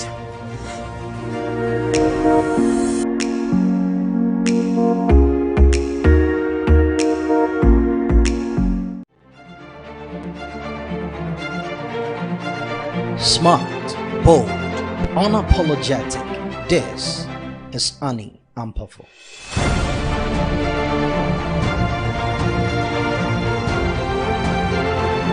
The voice of reason, a force of media. She's the one Ghana turns to every Monday morning for the headlines that matter and the conversations that shape all of us. And on the basis of Article 34, that's the Directive Principles of State Policy, we meet here again this morning, and you're welcome to Good Morning Ghana. And when the afternoon rolls in, she's back, cutting through the noise, asking the tough questions, and bringing clarity to the issues that matter. A committee to investigate containers carrying ECG cables that are meant for Ghanaians or meant to provide light for the good people of Ghana. In the morning, in the afternoon, Annie Ampafo isn't just reporting the news. She's shaping the conversations that shape all of us. Annie Ampafo, smart, fearless, unmatched, only on Metro TV.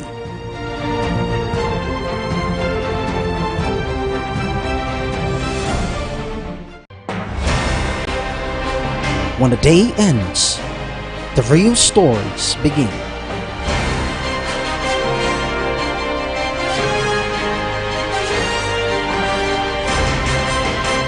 Michael Addo. Updates with lawyers for former Finance Minister Ken Ofori-Atta. Efwa Ando, Sandra Ofosu, Akwatia Ababio, Dominic Ansapra. We're bringing you the latest in the world of business. Sharp, precise, compelling, unmissable, uncompromising. News Night, tonight at 7 p.m. only on Metro TV.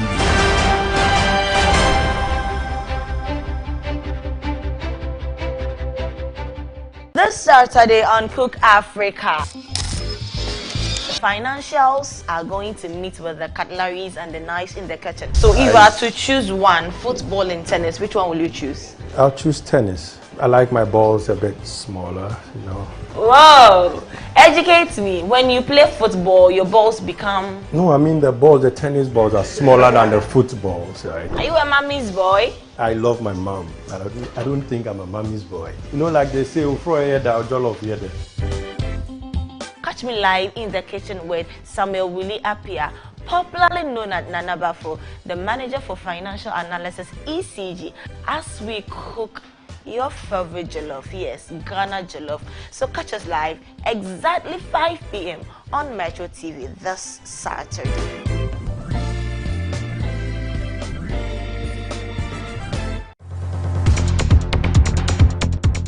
More than 80% of global trade is carried by sea. Most of the products we consume daily travel through ports, making them a key link in the global supply chain.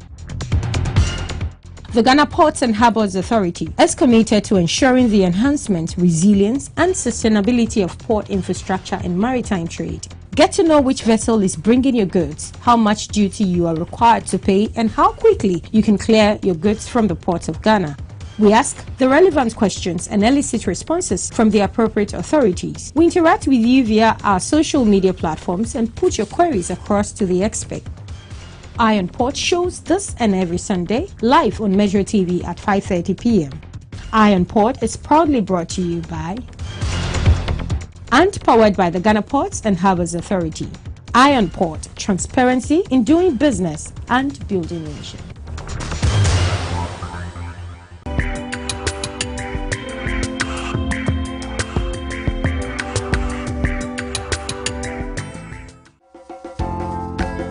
What is self-care to you? Do you know to have a productive life means to take care of your well-being? If you want to be healthy, you are not waiting to be sick before you treat a disease. Wellness is living proactively and preventive, so you are not at the mercy of healthcare. Join Ariel, renowned wellness coach, as she shares it all with Kemini on the PL show. Let me say it like that. Well, now you can laugh about it. I tell you. Don't you miss it. The PL show is brought to you by Kel Charcoal, Kel 360 and Kel Kicks toothpaste. Kel, happy smile.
All right, so you're live on Good Morning Ghana on Metro Television. My name is Awudu Moro, and I'm here with Al-Hassan Suhini.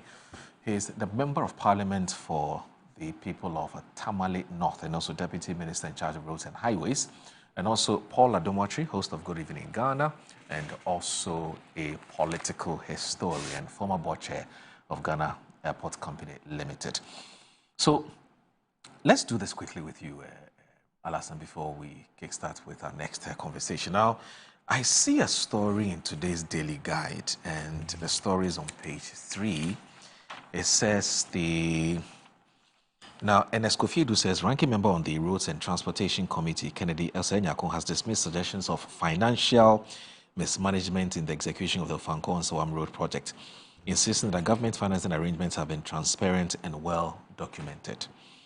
Now, the Akim Swedru Member of Parliament explained that the actual contract sum for 33.4 kilometer road was 346.479 million. Now, of this amount, the then New Patriotic Party administration secured a 200 million Cedi dollar loan facility, while government contributed 146.47 million from its own budget as counterpart funding.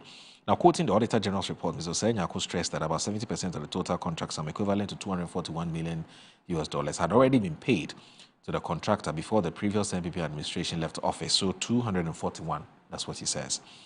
Now, he added that by January 6, 2025, the project had achieved 70% completion.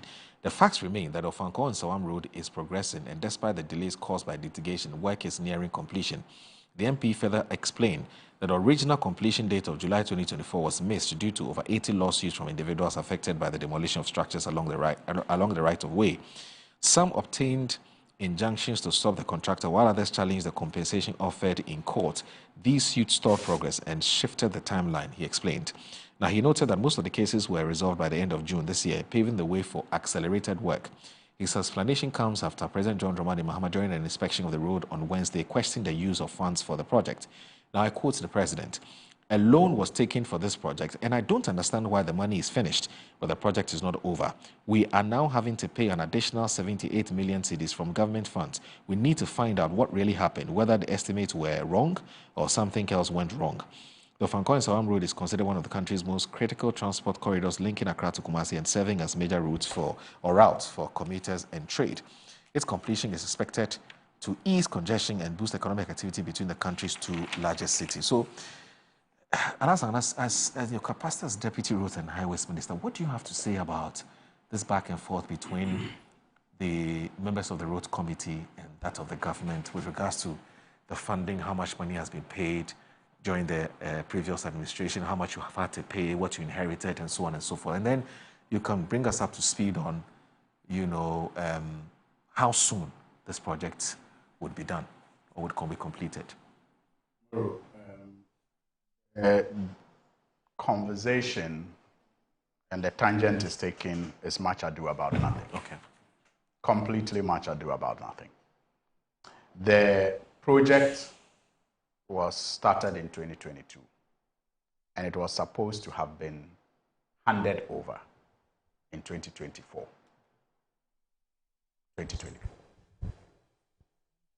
Moro, if those who are screaming about payments and whether a loan was utilized and wasn't utilized did their work well, we will not be having a conversation about Ofankor today. Right. Why are we having a conversation about Ofankor at the tail end of 2025? It's because they failed in what they should have done to ensure that the project was done and dusted by end of 2024. So what are they talking about? The fact is that when we took over in 2025, the contractor, like many other contractors across the country, had abandoned site because of non-payment. That's the fact. When we took over in 2025, a project that should have been done and handed over in 2024 was at less than 70% completed. And a contractor not on site. So we took over and we went around the country to take an inventory with my minister, and we noticed that the contractor was not on site. We are like many other contractors, so we appealed to some of them to return to site. I think even the contractor came back to site after a while and decided to scale down and to completely abandon again. Many other contractors went to site, some scaled down, others also abandoned because of non-payment. That is the fact. And we all know why it was difficult for us to immediately make funds available when we took over. Our economy was junk. Our economy was junk. And we didn't make our economy junk. We inherited that junk situation. So we could not immediately make payments to these contractors, even though they were legitimately owed. So we needed to sanitize and clean up the economy before we were able to make some payments to them. And I mean, thanks be to God, we are coming out of the woods. And so the finance minister, because of the priority of this road, the fact that it is the major, trunk road that connects the capital to many other regions in the country, money had to be made available for this particular contractor to move back to site. And the president was concerned that motorists were beginning to complain. And it was all over on social media and on traditional media. And their concerns were genuine because the road had deteriorated even beyond, the point that the contractor left it, because we're in the rainy season. And so the president directed that priority be given for the contractor to return to site, to rehabilitate that, because it is a major trunk road. It connects many regions to the capital. And so we couldn't afford to delay. And so the finance minister had to mobilize money for the contractor to be paid, some substantial amount of money, to return to site. The contractor is not given advance money. He's paid for works that he has already carried out and certificates raised for which the previous government did not pay. And so if the president, after the payment to the contractor, went to the site to inspect the site, that was, I think, on the Wednesday, yes, and made the observation that this road should have been completed long ago, it's a fact, because it should have been done in 2024. And that a loan was taken to facilitate the completion, it's also a fact, because a loan was indeed taken to facilitate the completion. The president didn't say the loan was taken purposely for that project. The loan was about 720 million. Not so. Yeah. It's a fact. You mean the Afri-Exim? The Afri-Exim Bank loan. Yeah. And it's a fact also that part of that money was to finance and facilitate the completion of this road. And if, things had been done properly, the road would have been completed by 2024. That was the timeline. So if today we still have a situation where we have to deal with it, and the president wonders how come the loan that was taken to facilitate this road, after the taking of that loan, we still have this problem, the president is within his right to make that observation. So what is this, rebuttal that yes, the loan was not only for that road? He didn't say the loan was only for that road. He said the loan was to facilitate the completion of that road. And it is true. Now, how much of the loan has even been paid to the contractor? Right. The evidence has emerged that not all the $200 million that was supposed to be used to pay this contractor was indeed advanced to the contractor. Not all of it. I mean, yes, it's a little 5 million or so, but not all the $200 million was paid to the contractor. So you mean contrary to what we had learned earlier, that 200 million was paid to the contractor? No, it's about 195. It's 195. I think it's about 195. That was paid to the contractor. So it is still right to question what happened. It's still a legitimate question to ask. But I don't even want us to belabor the point and focus on that. But listen, in the spirit of accountability. Yes, you see, somebody should be telling us where's the $5 million. Yes, that one will be uncovered later, because you see, after the whole project, there will be a reconciliation. Mm-hmm. After the whole project, there will be a reconciliation of how much has been paid and where the source of payment has come from. There will be a reconciliation. So I'm saying that it is much ado about nothing to be talking about the fact that the president said a loan was taken for the project. And it is true that a loan was taken to facilitate the completion of the project. And the project was supposed to have been done by 2024. And as we speak, the project is not done. He explains that... And the president has had to, put pressure on his finance minister to look for money for the contractor to go back to site. The good news, Moro, is that the portions of the road that got so bad that motorists, started complaining, has almost been asphalted now. The contractor, since he got the money and returned to site, has significantly improved, the section, especially that was so bad and so unmotorable.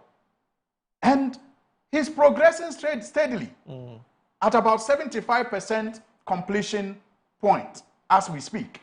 And the president was very candid that the government will not tolerate shoddy work, and it is the reason why he has put this project on the big push agenda. And he expects that, subsequent payments will be regular to the contractor, and he also expects the contractor to finish the project on schedule. That is the new focus. That, for me, is the priority of every Ghanaian that is concerned about the Nsawam Ofankor road. Because we know how useful that road is. Okay. Now the reconciliation and the auditing bit is extremely important, because even when you read the story, the Kennedy Nyakun's, side of the story, he's a ranking member of the Roads and Transportation Committee, and he says it was $241 million that had been paid to the contractor. Now, you're even saying that you inherited 195. So the auditing and the reconciliation is extremely important. It's important. Now, secondly, he talks about the fact that, yes, money aside, there may have been some financial constraints. But he says, and I'm going to read it, the original completion date of July 2024 was missed due to over 80 lawsuits from individuals affected by the demolition of structures along the right-of-way. That was not the key reason. Okay. It was one of the reasons. Okay. I mean, the right-of-way is always an issue when it comes to expansion of road network and construction of road network. The right-of-way is always an issue. Yes, so there were these legal issues. But it was not the major reason. What can't money resolve? Right. I mean, in terms, in infrastructure especially. Okay. So it was an issue of money. It was an issue of legal disagreements. It was an issue of many other things came together to delay the project. But for me, that shouldn't be our focus. What should be our focus is that His Excellency President Mahama has prioritized this project, has put it on the big push agenda, has ensured that, money is released to the contractor, and the contractor, as we speak, has been paid in full. There is no liability on government as we speak, except the works that the contractor is going to now carry out and raise certificates on.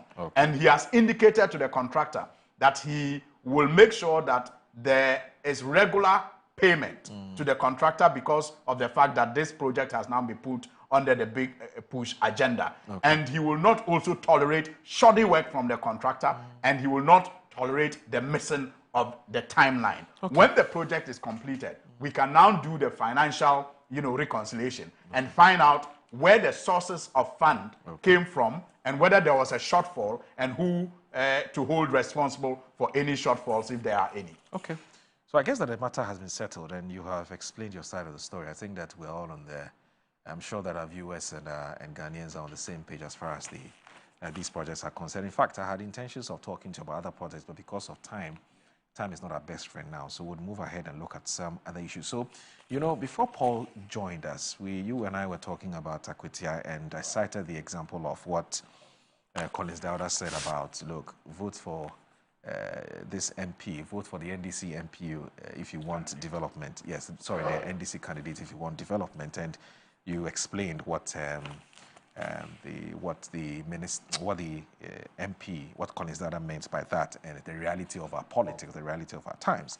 Now, I'm happy Paul is also here because Paul has done his own analysis, and it's a very interesting theory that he has, and that's for him explains why the MPP didn't perform that well in the Akwatia by-elections. Now, Paul, I watched you, must have been, I think, on Tuesday, and I thought it was a very interesting, analysis that you made. I mean, for you felt that the NPP's poor performance in the Akwatia elections is partly due to leadership crisis. Help us appreciate where you're coming from. Well, maybe, good morning, and thank you very much. Maybe leadership crisis is a bit too strong. That's not what I meant. I just said that the timing of the election was not good for the MPP. Okay. Because the MPP came from a very huge defeat in election 2024. Right. A defeat expected, but the margins were unexpected, and by many parties. So the party has then taken a decision that to settle matters, it is important to go back to the delegates of the MPP and secure endorsement for a leader. Now, all the people in the hierarchy are leaders of the party. Polling station executives are leaders of the party. Constituency executives are leaders of the party. Regional executives are leaders of the party. And then we all know about the national executive, which is the national chairman and all of that. But for political party purposes and for the focus on the next election and to create excitement about the next election, all of these leaders are not going to be on the ballot. Right. There's only the presidential candidate who will be on the ballot. So the normal process of selecting and changing leadership within the political parties, which occurs every 4 years, was suspended by the party. And a new decision was made that the party first ought to elect that de facto leader who would be on the ballots for the next election. That process went through some difficulty, but eventually it was approved by a special delegates congress at the Legon Stadium recently. Since that occurred, the party has been shaped into a leadership contest so that many key activists of the party today are defined by their support for one leader or the other, one aspirant or the other. Aspirants have started their campaign subtly, but now the whistle has formally been blown. And just a week before the Akwatia event, one of the major events of the contest for January occurred, which is where candidates are returning the forms to the party office and file the forms. Fanfare was created about this one, and separate times and dates were given for all the aspirants to come in. They all came in with their supporters, and there was evaluation of the size of whose support is bigger than who, and who did what and all of that. So just the next week, or even around that time, the campaign in Akwatia was going on, and then the next week it hit a crescendo. The problem the MPP had in Akwatia was that if Kennedy Japan is coming over to campaign, he's coming with his people. You might not see a Miracles Abuaje in the Kennedy Japan team that is coming to Akwatia. If Dr. Baumia is coming to Akwatia to campaign, and apparently from what I'm hearing, there was arrangement by the national executive that what time does Dr. Baumia want to come? What time is Kennedy Japan coming? What time is Brian Achampong coming? So that they'll make arrangements for it. And all of them go and address portions of the constituency where they feel that the demographics will favor the message of one candidate or the other. In fact, some of the candidates for the MPP presidential aspirants did not even go to Akwatia. Kwabena Japan, for instance, was not seen in Akwatia. The presidential candidates and their inner circles were also making a calculation that going to spend time and money in Akwatia to elect a parliamentary candidate who may not necessarily change much with the situation in parliament, and going to delegates to spend time and money with them, which may occasion votes for our tickets in January, most of them were choosing the latter, which is that they wanted to go and spend time and money with delegates who they can secure to work for them. So a by-election coming in at that time was going to be quite difficult for the NDC, especially for the MPP, especially when you are in opposition and the government is probably stronger, a new government with goodwill and all of that. It was naturally going to be difficult. I recognize this as the most important reason that may occasion the MPP's defeat. And eventually when the defeat came, I thought I was right in recognizing that this was going to be a problem. Now, since the events, you've seen social media, people saying that the candidate was wrong. The choice of candidate was wrong. The candidate should have been Amase, but they didn't use Amase because he's a Kennedy Japan fan. Or they didn't use Amase because he's a Brian Achampong person. These comments are coming out. Right. So that then reflects clearly that the timing was very difficult and complicated for the MPP to mount a formidable campaign to defeat the NDC. So then do you think that this brings to the fore the whole argument about whether about the timing of the election of a new leader for the party. I mean, you know, when in fact, you mentioned that in your commentary, that when the whole issue about electing a standard bearer for the party in January 2026 came up, there were those who were against it and there were those who were for it. So if, assuming that the party had elected its leader even before the end of the year, you believe the story would have been different? Or if Akwatia had come, if Akwatia had happened next year, for instance? Well, I don't know whether the story would be different or not. Every election, as we keep saying, is different. But the MPP would have had, they would have had the togetherness to create a formidable situation. If they had a presidential candidate, say Dr. Bawumia was a presidential candidate, and he's coming with everybody. Everybody's on board. Everybody is working. If Kennedy Japan is a presidential candidate, he's coming with everybody. Everybody's working. But if Dr. Bawumia has to come and leave, and then Kennedy Japan's people have to come as if they were going to file their nominations, you are naturally going to have a difficulty. And parliamentarians, because the race, as they say, is getting hotter, parliamentarians and important officials of the party who want to appear neutral ahead of January will not be able to show up either with this candidate or that candidate. And so they really can't show up at all, because if you are a Dan Boche, an important person in the party, or you're a Hackman Uswajiman, or you are Honorable Yaberima from Koforidua, and you are seen with Kennedy Japan's campaign in Akwatia, then the connotation will be that, oh, Hackman Uswajiman is now supporting Kennedy Japan, or you are Dr. KK Sapon, or any such important MPP person. You are Frank Davis, the lawyer, or you are Godfrey Dame, the former Attorney General, and then he is seen with Brian Champon in Akwatia. The connotation will be that, has Godfrey Dame joined Brian Champon's camp? So Godfrey Dame will stay away because he doesn't really want to be seen unless he wants to go there by himself. Or Osafo Maafo, who is an Eastern region political colossus. He wants to pass through Akwatia and say something to people. And then he shows us, so Dr. Bawumia is going, come and walk with him. Osafo Maafo may hesitate because he doesn't want to be seen as a Dr. Bawumia person yet. He just wants to be neutral ahead of January to foster the same unity that we are talking about. So naturally, this was a big problem, and it definitely affected the performance of the MPP. Alaso, what do you think about this theory? Well, it's reasonable. Okay. It's rational. Except that I was in Akwatia for some time, and I can agree with Musa Dankwa when, in his analysis of his polls, said that the people of Akwatia were more focused on voting for a candidate that they thought could lead in providing them with development. It was quite widespread, and you could hear people by the roadside, express those sentiments openly.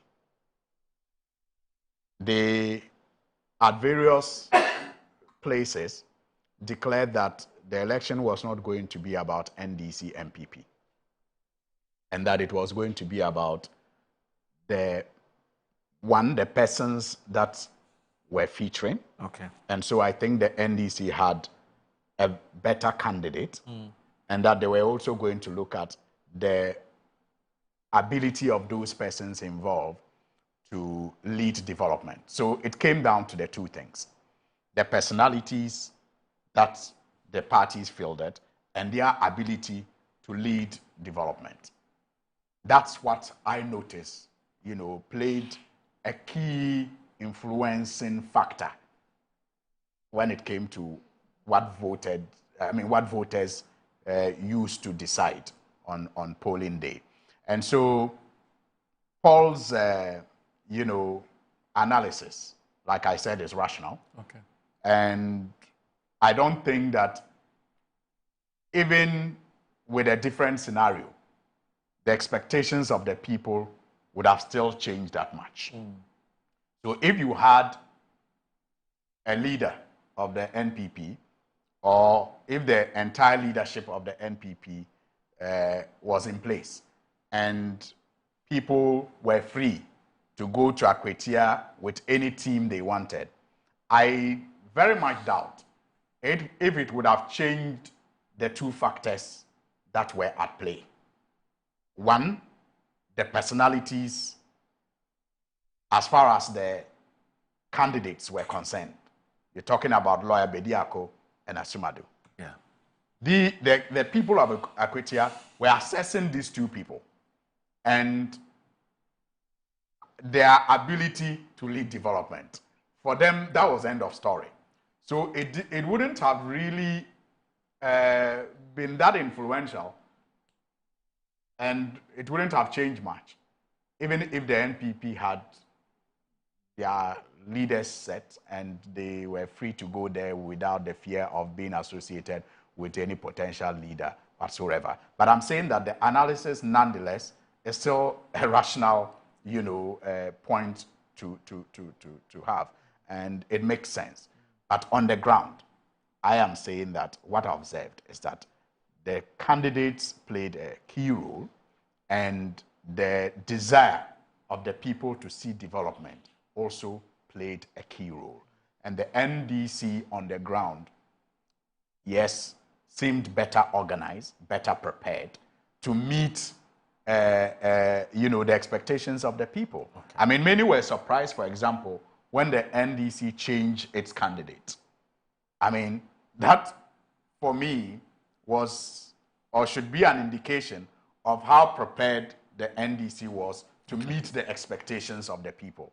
Remember, we finished a general election only a year ago, and the NDC had a parliamentary candidate in that election, a parliamentary candidate who was, I think, a sitting member, he was indeed a sitting member of parliament, and he lost, in that election. Okay. And so it seemed natural that the NDC would have presented him again. Right. But in meeting the expectations of the people, the NDC opened up the process, and that is how Lawyer Bediako emerged, by beating the incumbent, the MP who was incumbent before the 2020 elections, and emerging.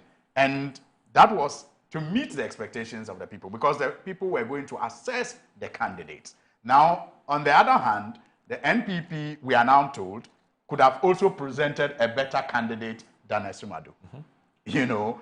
That is debatable, but it has been said that perhaps if they had presented Amase or any other person, the assessment of the people would have changed. Right. You cannot wish that away. You can't dismiss that also, that it is a genuine expression of concern that could have also changed the equation, because really the people were assessing the candidates, and their decision was influenced by the candidates each party presented. Right. So beyond that, the NDC is in government, and so the people thought that it was natural that if they were looking for development and they had a candidate, and the NDC had a candidate in the person of Lawyer Bediako, who demonstrated in the process of campaigning that he had the necessary network to lead the developments that they were seeking. It was only natural that you had NPP supporters, voting for the NDC candidate. Right. I know, for example, because of the work that we did in the constituency, that the candidates' hometowns, he had two hometowns, Takrasi and I've forgotten the name of the other town.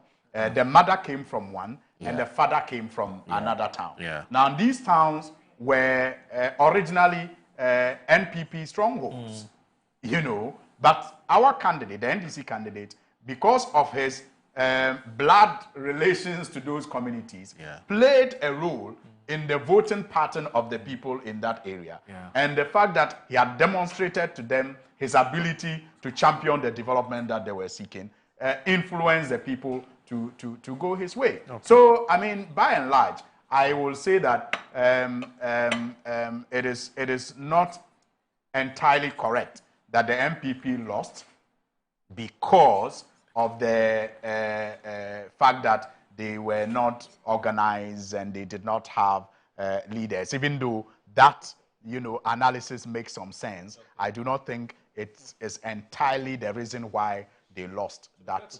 He actually said it's partly okay, so that's fine. That's fine. So that means we are saying the same thing. Yes. That's fine. So let's move away from Akwatia and look at our currency.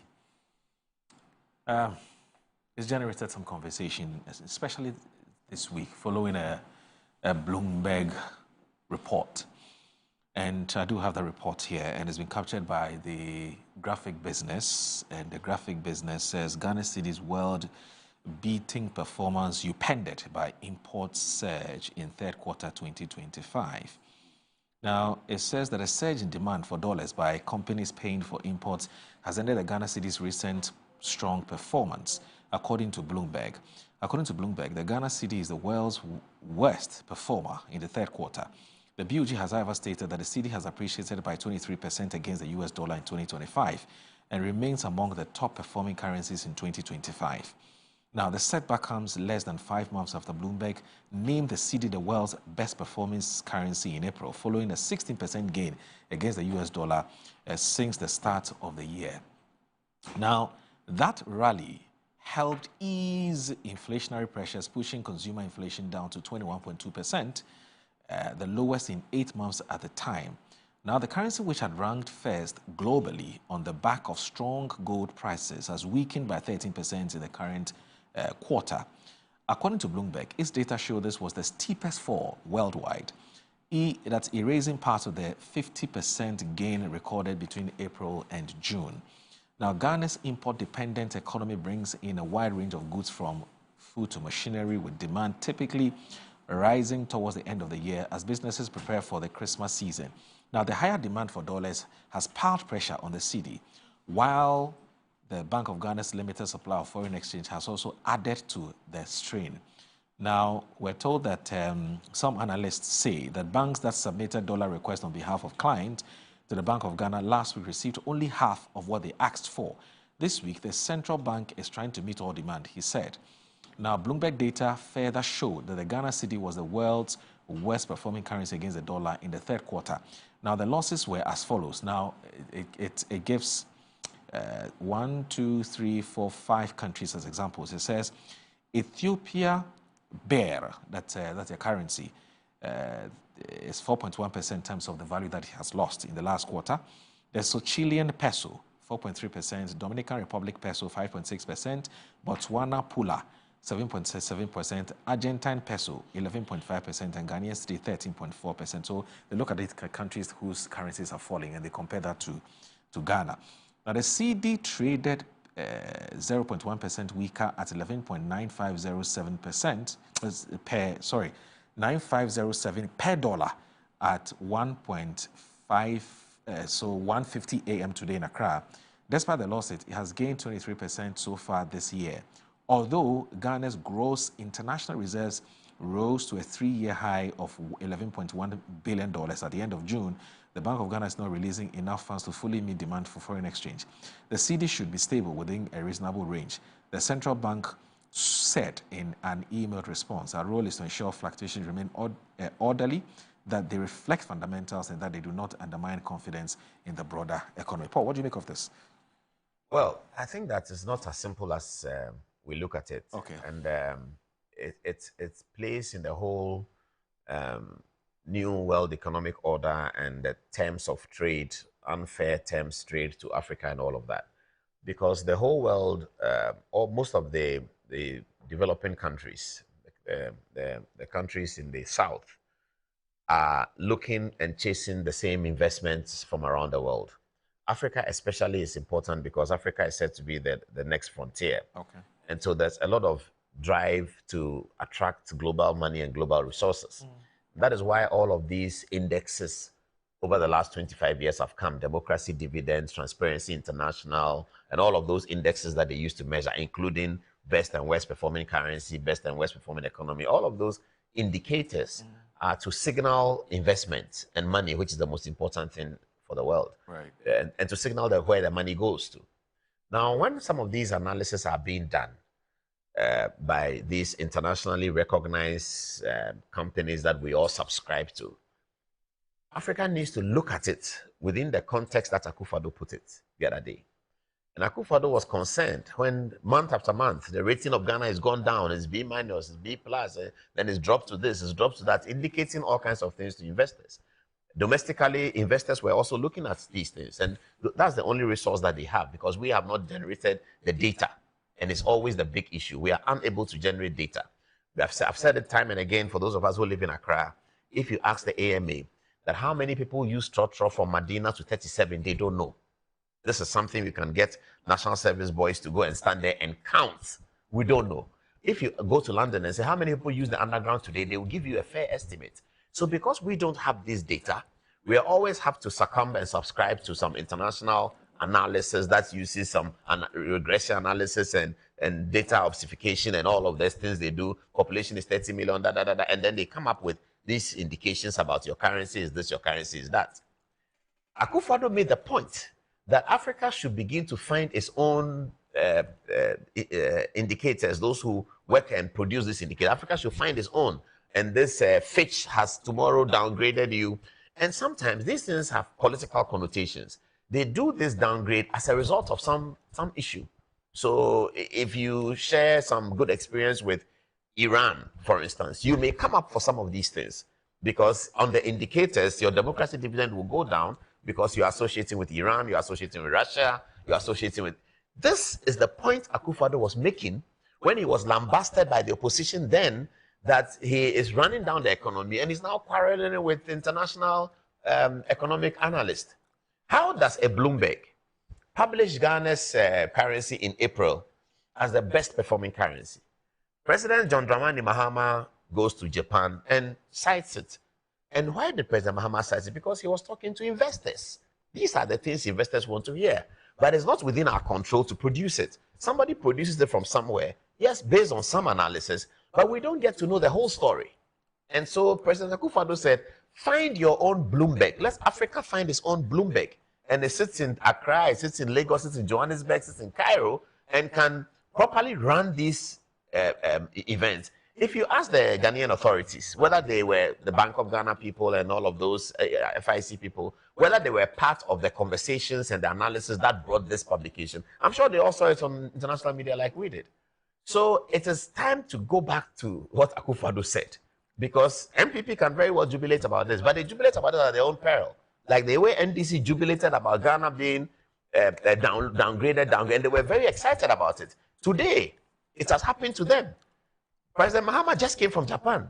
He left information with the Japanese that the Cedi is the best performing currency. The matter has been reported in magazines in Japan. International newspapers have captured it. You go on the Times Online, you may find it. And then somebody goes on Times Online today. He sees the Bloomberg story. Ghana is the best performing currency. Okay, oh wow, what's happening to Ghana? He flips through the Times Online and sees President Mahama says Ghana is the best performing currency. He quickly goes to check the dates. That is that what the Ghanaian president says is the best performing? I just read that is the worst performing. He said, oh, what dates? Oh, okay, this is earlier than this one. But it's in such a space of a short time. Some of those investors will head President Mahama. If they are hearing this, it might affect their decision to come to Ghana. Samuel Okudzeto-Ablakwa, the foreign minister, has announced the 100 billion investment from Singapore. Now, the Singaporeans did that based on the presentation that was given to them by the president's team in Singapore. And one of the cardinal points of the presentation was that the Cedi, the local currency, is the best performing currency according to Bloomberg. And the investors made their decision on that. 2 days later, the investors are going to find that the currency that you said was the best performing is not just dropped a little bit, but it has come from best to worst in the world. So it comes back to the point. Our politics must begin to separate from certain things. Let's address each other's policy initiatives. And let's leave certain things as a Ghanaian matter. So that when the president talks about it, we don't take him to the cleaners on politics and says that you are running down the economy, you are blaming Fitch. Has President Mahama run down the economy since April to now? What are the major significant things that have happened in the economy that are so negative that the currency that was the best must now become the last? From number one among 153 countries, you have now become the last among 153 countries. I think what to say. In January, the Cedi was worse than it is today. In January, the Cedi was 15 towards 16. If today the Cedi is 13, there's still a gain. Year-on-year gain. Atufosin will tell you that the Cedi has gained 23% this year. How does a currency that has gained 23% between January and September be called the world's worst performing currency? So we have to, these things must show us that Politics is politics, but we must take politics out of certain things and give credit to Akufo-Addo for visualizing the fact that the solution to these problems is that Africa must develop its own rating agencies. But Paul, a lot of this capital that you're talking about, because you started your submission by saying that, look, bottom line is that we're looking for money. We're always looking for capital. We're looking for liquidity. We want investment, etc. Because we don't have it. We don't have enough.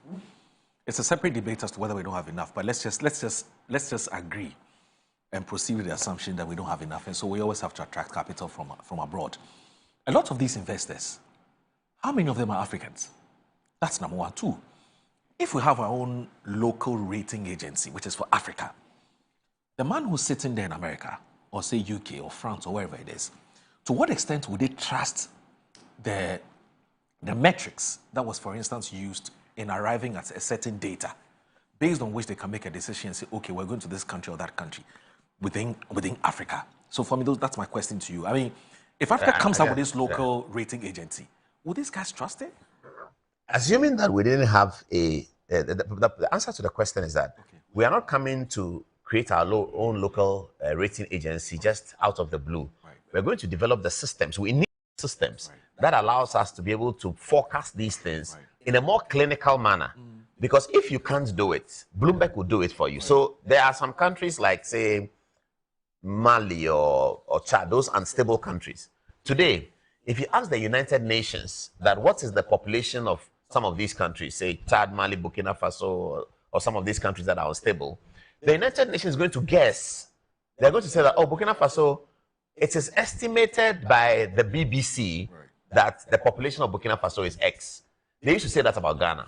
But if today you ask that what's the population of Ghana, because we have developed the systems and every 10 years we conduct a population census, it will say that the Ghana Statistical Service says the population of Ghana is this, because we have a Ghana Statistical Service that is publishing these things. We don't have a Bank of Ghana that is adequately resourced with the systems to be able to provide the data.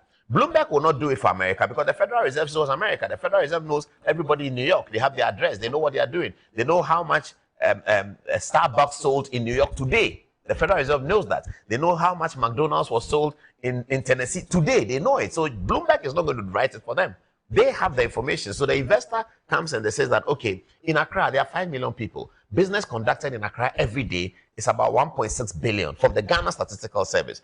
Amount of business done in Makola markets is this amount of. So when you have that, then Bloomberg cannot but to rely on it. But if you don't have it, then you are going to have Bloomberg make an intelligent guess that, okay, if you look at Ghana, if you look at this, you look at that, we think that, and then they publish it. And that is where you can have gaps and spaces where you can have political connotations coming into this. So the point Akufo-Addo was making is not just simply get our rating agencies. Let's develop the statistics, the data. If you ask today, what's the population of the University of Ghana? The University of Ghana knows it. They actually know it. Yeah. So nobody's going to guess it because the University of Ghana website will tell you that these are the numbers of the people in the University. We want to know how many male, how many female at the University of Ghana today. The University of Ghana is aware. If you want to know how many people trade in Makola every week, the Bank of Ghana doesn't know. They don't know. Because they have not developed those mechanisms. How many people are using trotro in Ghana every week? They don't know. If the Cedi appreciates by 25%, what kind of business is it affecting? How many Awusakoko sellers are there in Accra? I'm not sure they know. How many watches sellers are there in Ghana? Is it difficult? District by district, count how many watches sellers are in this district. District count, and submit the thing to a central pool where we can tell how many watches sellers are in Ghana. So if there's a problem or there's something, prices are shifting within the context of watch buying, there's data to support it. But we don't have data. Yeah. And it's very critical. We have mobile phones, we have Ghana card, and that is why the Ghana card was an important step in bringing Ghana to development. But again, it became politics and some people said, we will not take Ghana card, we want to eat kenke, and Ghana card is not good and kenke is good, and all kinds of things. You see, we have to be serious in this country. The young people must be serious to demand this from the institutions of state. Right. Otherwise, we are always going to be counted by somebody sitting very far away, and he's going to tell you that your Cedi is performing. Oh, your Cedi is no longer performing. And everybody said, but how can a Cedi that was performing now become this? What is Bloomberg use? What is that? What is that? They are going to do statistics and that kind of thing. Okay. Let me come to Musa Dankwa on this one. Okay. Musa Dankwa has been able to predict elections correctly over the last 2-3, including Akwatia. Forget about the exit poll. If today, some people are looking for results of elections in Ghana, because of what he may have been able to establish, if he's able to do it for a long time, they will now say that pollster Musa Dankwa in Ghana says this, that. They will not sit in New York and say that the Ghanaian election, the way it's going, we are thinking that this and this and this is going to happen. So before you see CNN put the story and say, elections in Ghana in 92 are going on, blah, blah, blah, blah. Now, you see CNN do a story and say, local stations in Ghana are predicting that so and so and so, because capacities have been generated. In 72 hours after an election, multimedia will know the results. City will know the results. That didn't used to be. We had to wait to hear the results from BBC and things like that. Or we have to go to Independence Square where they are putting some board on it. So we no longer reflect on these stories. It's the same thing with media and radio. When we were growing up, our parents used to get Ghana information from BBC. When I was working at Joy FM and BBC decided to put up a channel on the FM stations, it was a bit of a discussion whether BBC were going to create competition or not. BBC, everyone was listening to BBC. If you listen to Joy FM in the afternoons these days, they have cut the BBC broadcast from 30 minutes to this, to that, and it's now very small. Why? Because there's local capacity to produce our local news. So if there's a funeral at the State House, we know that Metro TV will give a live coverage. We know that multimedia will give a live coverage. That didn't used to be. It's the same situation. Until we're able to develop our system so that it is reliable and we can make our own forecast about the economy, we will continue to have this Bloomberg says, and it's going to affect the money that is coming into Ghana and the rest of Africa. All right, so Alassane, please indulge me. You're still like, yes. You're watching Good Morning Ghana on Metro Television. Please don't go anywhere.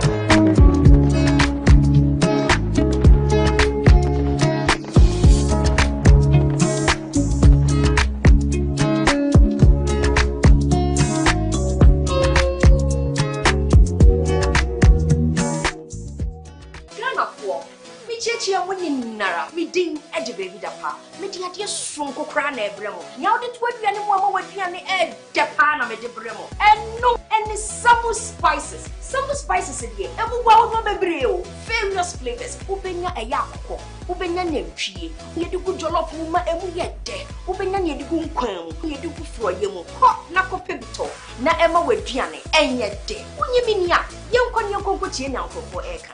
Utando ye communication to ni all enjoy utuba that Samu spices. What in the essence don't type. I'm taking the Dariaga. Samu spices in a BTA daddy so say. Samu spices. Mun Samu. Samu spices. Nyama chicken. Samu spices. In Sanaka in Kitwa, measure 10 grams. Your chicken, spaghetti, garlic and ginger, stew, can jollof, and the flavors alpha bebre. Samu spices. Yes, Saka. In my line of work, a confident smile is everything. Kel Charcoal toothpaste keeps me on top of my game and ensures my smile is always radiant and bright.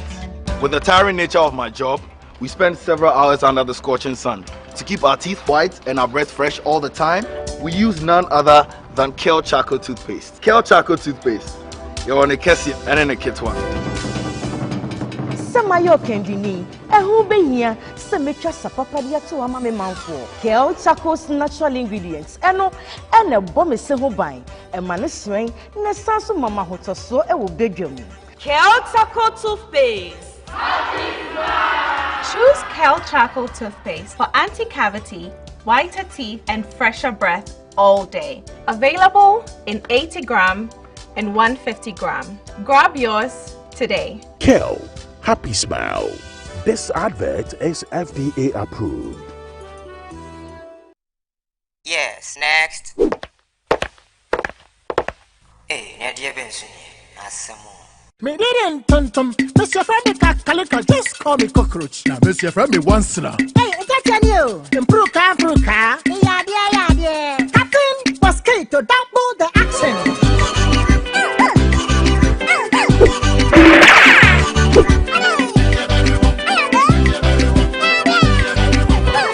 Me did this sasso spray. Mr. Femi sasso quell. Yeah, go to my sasso.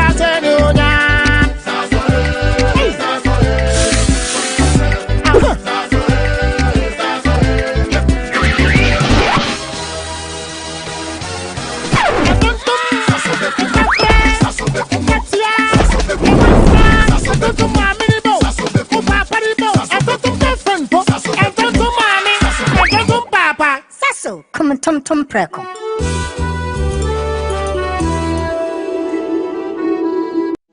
Some loves are born in the blink of an eye.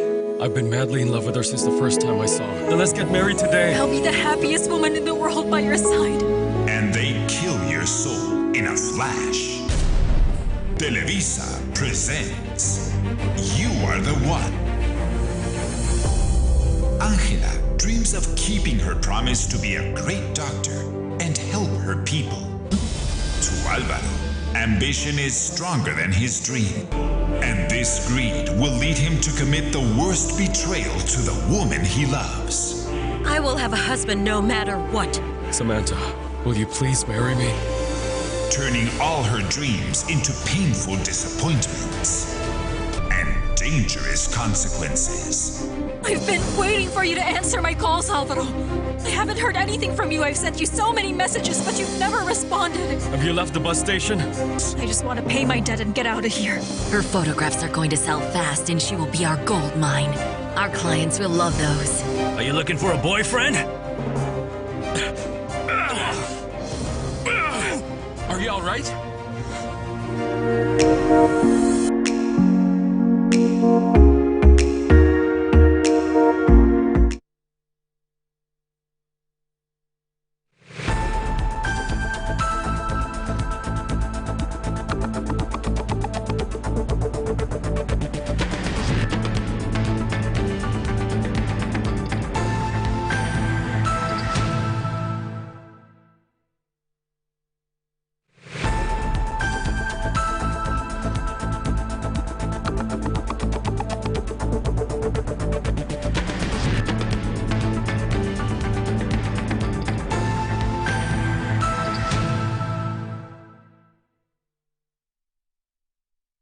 You're still watching Good Morning Ghana on the Metro Television. I'm here with Mr. Paul Adomotri, host of Good Evening Ghana, and also a political historian.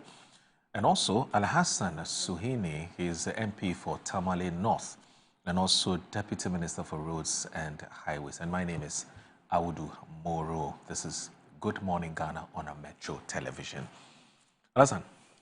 Yeah, Moro. Cedi dollar matter. I was listening to Paul with admiration, and I agree to a very large extent with all the things he said about data and about how we should own that data to influence our story, except his attempt to deify Nana Akufo-Addo. I mean, that's where I think it was just a tangential matter, because the point he uses to deify Nana Akufo-Addo is not new in our politics, unfortunately.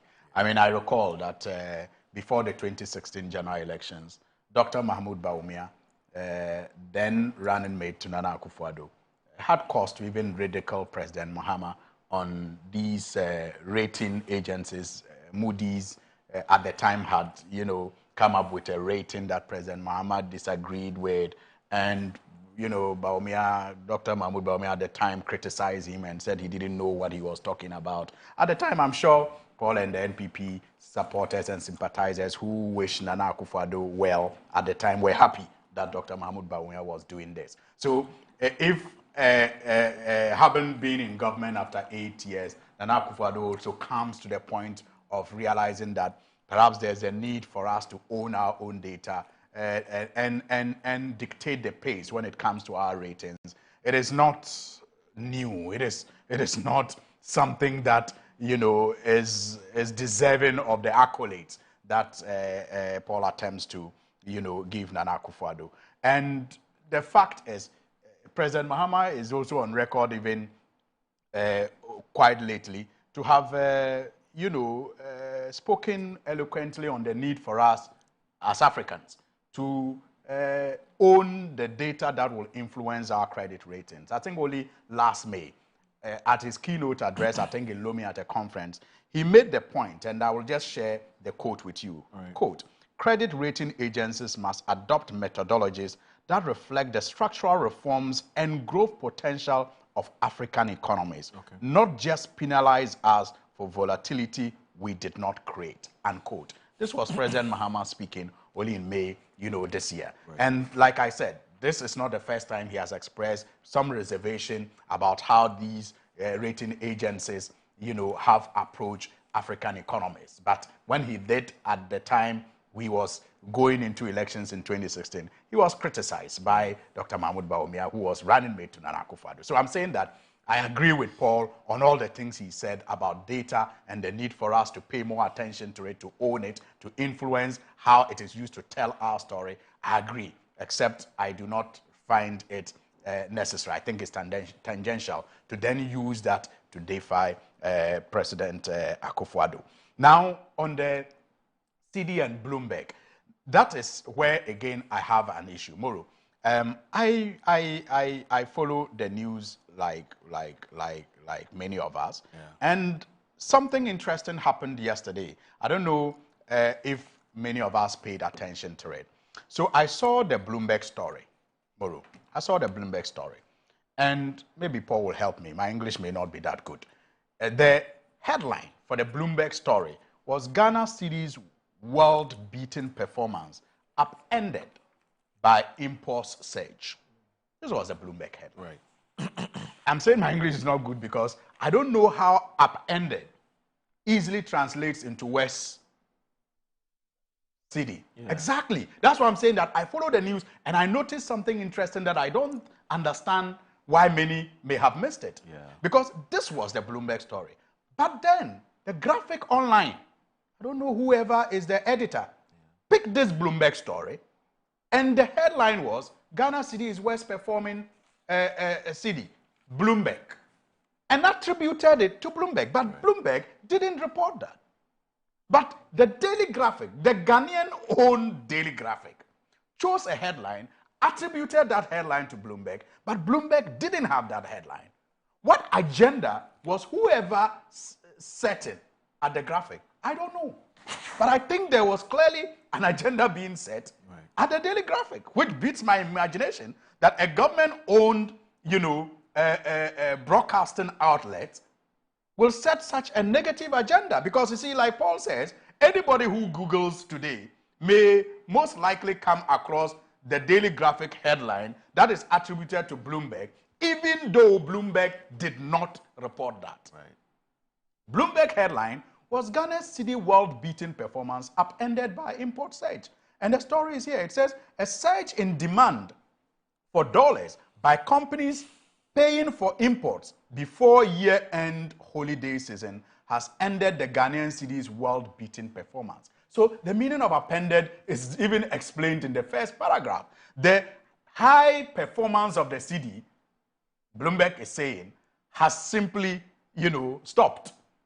And it is as a result of high imports for the upcoming holidays. Right. The second paragraph says the currency of Africa's biggest gold producer weakened 13% so far this quarter, the biggest decline globally, according to data compiled by Bloomberg. Thus erased some of the Cedi's 50% gain that was underpinned by a stronger bullion price and saw it ranked as the world's best performer in the 3 months through June. So nowhere in this story has Bloomberg said the Cedi is the worst performing Cedi. Right. Where? I think that to be fair to Graphic, we have to ask them. But what I just did when he was talking is that I texted on WhatsApp to Meta AI and asked that, did Bloomberg say Ghana Cedi is the worst performing currency? And the answer is as follows. According to Bloomberg, yes, the Ghana Cedi has been ranked as the world's worst performing currency in the third quarter of 2025. is depreciated by 13% against the US dollar, largely due to a surge in demand for dollars by companies paying for imports ahead of year-end holiday season. This decline erased some of the Cedi's earlier 50% gain, which was driven by stronger gold prices. And then they do the key statistics, depreciation 13%, year-to-date performance 23% against the US dollar, current exchange rate 11.9 to the Cedi. Now, they have the story. The narrative of these analysts usually comes, like if you look at Musa Dankwah, it does the same thing. They give the analysis, and then they may have done a ranking, like a league table. I'm guessing that if it is, that's probably where the story is coming from. So what you are reading is correct. I'm saying that the story of Bloomberg does not, in any part of the story, describe the Cedi as a worst performing. But we are right. There's a data, I mean, there's a table, that has been provided. And in the table, you have Ethiopian birr, Chilean peso, Jamaican Republic, Botswana, Argentina peso, and Ghanaian Cedi. These are the only 6 currencies on the table. And Ghana Cedi is the last one. Yes, and Ghana Cedi, but there are other, you and I. Maybe there's a bottom part of the table. That is the table. Okay. There may be a bottom part, so you cannot use this table of 6 currencies to just conclude that is the worst in the world. Right. If you say it is the worst among the 6 that have been tabled, you are right. But these are just 6 currencies. The story says it's the worst, and somebody says that the Bloomberg story has that information. No, I can read the full Bloomberg story. I've already read the 2 paragraphs. So let me go to the next one. It says the central bank's inability to supply sufficient foreign currency to the market has contributed to the Cedi's current weakness, according to analysts, including Hamza Adam, head of market risk management at UMB. As at last week, banks that filed dollar needs on behalf of their clients to the Bank of Ghana got about half of their requests, quote and unquote, he said, by phone from the capital, Accra. This week, the central bank is trying to meet all demand. Then it gives the biggest losses against the dollar. Ghana Cedi is there, and according to, like I said, these 6 currencies, Ghana Cedi is the worst according to the 6 currencies that have been put on the table. Then says the Cedi traded 0.1% weaker at 11.9 per dollar by 150. So I'm just saying that, you see, Paul, the point I'm trying to make is that even Bloomberg was not very frontal in saying that it is the worst in the world. And according to the table, yes, 6 currencies are there. It has indicated that it's the worst performer according to the 6, currencies that they have put there. Because it says global. Yes. So that then. But what I'm saying, the point I'm making is that when you say global, and then you proceed to select 6 currencies. Maybe they haven't done. The report against those 6. What we are reading, what all of us are reading, is what the Bloomberg has published. They are not even talking about the West. They are talking about biggest losers. So you see, biggest losers is different from the West. The West performance. Are you getting it? They're the biggest losers. Ghana is the biggest loser in this month. Are you getting it? But it doesn't make it the West. Like the Daily Graphic online story suggested. It is the biggest loser. Sometimes you can be the biggest loser in the week. It doesn't make you the worst performer. For the quarter. Are you getting it? It's not a month, it's for a quarter. Yes, but the point I'm making is that I think that it was a deliberate, distortion of what Bloomberg reported. Oh, Honorable, I think that's a bit too quick. Yeah. The reason why I'm saying that is what we are reading is what Bloomberg has given us. Yes. But these things are subscribed to. Yes. And then the subscription, the subscriber gets more. Yes. So we should hold on and talk to Graphic about it. Because Bank of Ghana has seen it. Yes. And so if the view of the matter was that this is wrong and Graphic has misreported it, Bank of Ghana will have said so. Bank of Ghana, I'm sure, is a subscriber to the Bloomberg document. But the point, it doesn't.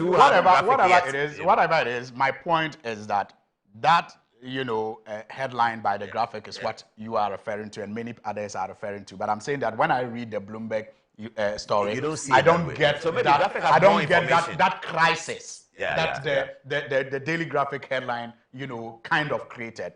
Now again, when you look at the performance of the Cedi in general, it is fair to say that whatever the circumstance is today, it is not out of the predictions of this government. Paul, you remember that in the beginning of the year,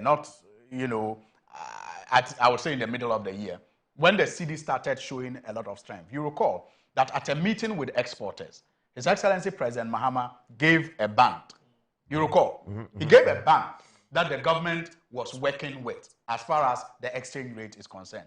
Are we out of that band? No, we are not. And the Bank of Ghana has always indicated from the beginning of this year that they are not targeting a specific rate, that they are targeting a stable one. The president said it will be between 10 and 12. Exactly. Yeah. And we are not out of it. It is still within that band. Are you getting it? So there's really no cause for alarm whatsoever. It tells you that the government is in control of the situation. And like I said again, the Bank of Ghana has always said that they are not targeting a specific rate. What they are targeting is a stable rate. A stable rate that will be lower than the 16, 17 cedis to a dollar that we had. That is what the Bank of Ghana has always said, that they want a stable rate. The president went further to give details and said it will be between 10 and 12. And we are within that band. And clearly, we also know that around this time, around July and August, there were lower exports of gold because of the weather changes and all of that. There were lower exports of gold. But the Bank of Ghana Reserve is robust. And they have simply decided to, reduce the interventions, that they could have done in the market. They have a robust reserve. And if it was going out of band, out of control, and they wanted to intervene, they would have. And so it tells you that the government knows what it's doing. There's simply no cause for alarm. And people who understand economy and how it is run will tell you that an exchange rate, a lower exchange rate does not mean 100% benefit to all in the economy. And so it depends on how you tweak the exchange rate for whatever gains you want to make at any particular time. What we know is that, this is the period that many importers, order goods for the end of the year. And so they are demanding more dollars. But we have been here before. During Hajj, I remember that many of us were surprised that in the period of Hajj, the cedi was actually going down. Because that is another period that we usually get surge in the demand for dollars. But around that time, the cedi was going down. Maybe because at the time, the pressure was not as much as it is today for imports. But the Bank of Ghana has told us that they are targeting a specific rate, and a stable rate and not a specific rate. The president has given us more details that the band is between 10 and 12. And if we are trading around 11.912, we should know that it is not out of control yet. I just don't think that we should encourage this spin to create panic in the name of scoring political points, which doesn't serve anybody. Because you see, when the cedi is doing well against the dollar, it's not NDC people alone who benefit.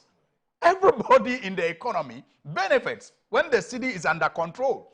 So why will you want to just score a political point against the government by spinning in a way that will make the cedi look bad, when you know that in the long run, you will also be affected by it? And the supporters you are seeking, to come your way will also be affected by it. So I think that it is a red herring. The Bloomberg did not categorically, carry that headline that the Daily Graphic chose. I don't know why they chose to amplify that part of the analysis that Bloomberg did. It is perhaps their editorial discretion, but I wonder why of all the headlines they could have chosen, because look at even Bloomberg, that doesn't owe any allegiance to this country. Look at the headline they used, that the strength of the cedi has come to a halt, and we are now doing below 50% of how well we're doing in the last month. And the analysis of Bloomberg, I think, is fair. And I think that is what we should be paying attention to, and not whatever motives others may have to set agenda. In all of this, the interesting will thing get is us chasing the goose. It's politics of elections, politics that uses currency. Politicians use the currency, and they use the currency for their politics. People want to make news. And political news is news. So if the politicians will, the Honorable MP says that during Hajj, we know that it goes down. During Christmas, we know if these things had been established and taken away from politics, that at Christmas time there will be currency surge. During some important Hajj, Chinese New Year, all of these epochs bring about the surge. That in opposition, politicians will take advantage of it. Right. That's what happens all the time. Well, I'm saying that it is coming from a precedent where we are beginning to preach that the young generation must settle what is political and what is not political. Until we do that, everybody is going to be at the end of it. Because if you are in government, you're going to be at the end of it. Opposition comes, they're going to do this. And this is the reason why politics must be delineated into this man has brought a policy that is bad. This man's policy is good. Yes, corruption is always something to talk about because you cannot pillage the state's resources the way you want as a politician in government. So that's important. Right. But then these little issues about, oh, look at them, the currency is gone up, and then the currency goes. I saw a Facebook post yesterday where somebody said that when the currency is doing well, MPP says that it is because they left enough money for Atuforsen to pump it, which is by and large true. When the currency is not doing well, they say it is Atuforsen's fault. And then another post says that, didn't they say they are going to put use gold to invest a lot of gold in the currency and then it will be fine? Didn't they say they will put 250 million and it will be fine? The president of Ghana had occasions to comment about why the currency is stable. And he said that the currency is stable because of the gold board. He weighed into that. But the gold board is still there. The gold board is still working. And the currency is said to be the worst performing in the world. What then happened to the gold board work that they are doing? I'm sure the gold board is still working. And the gold board is something good for Ghana. But if politicians take advantage of it, that, oh, we are doing well, the currency, we are doing well. In fact, when this currency thing started, Atuforsen was not speaking. And the MPP people then said that. Why is he not speaking? Because he knows that he has not done anything to make the currency stable. It is our work. Then Atuforsen started speaking and started taking credit for it. And he took significant credit for it. He came to Parliament to present his mid-year budget in June. He talked about it. Right. If this doesn't change or much doesn't happen to this story, in November when he comes to present his real budget, he may not even talk about it. And the MPP will be pointing out to him. They're going to hold placards and say, the worst performing currency, etc., etc. It is time for us to recognize what is political fair game and what is not. If we don't, everyone will be at the end of it. You know, in all of this, and that's how the economy works. I mean, exporters are happy. Yeah, they're very happy. I mean, the exporters are happy. Oh, yes. It's good. Anytime the Cedi is up, exporters are happy. And when because they earn more money. Importers are happy. And the consumers are happy when the Cedi is down. And I want to reiterate the point it depends on which consumer you're talking about. We are not those who receive remittances will also complain that, Charlie, now when you send me $100, no more.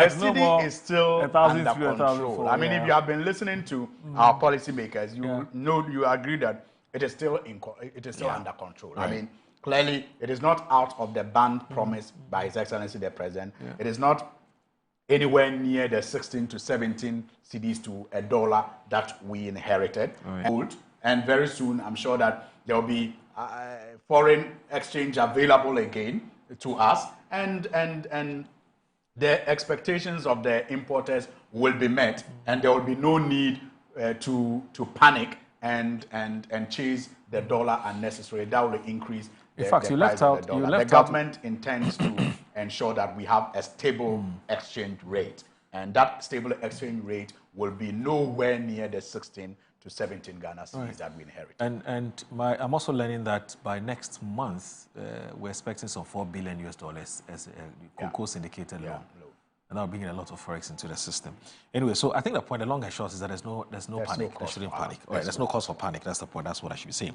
So Musa Akwatia says that, okay, so before I looked at my WhatsApp message, let me look at some of the comments on Facebook from our viewers, our cherished viewers. We like you. Yeah, we're happy that you're always here.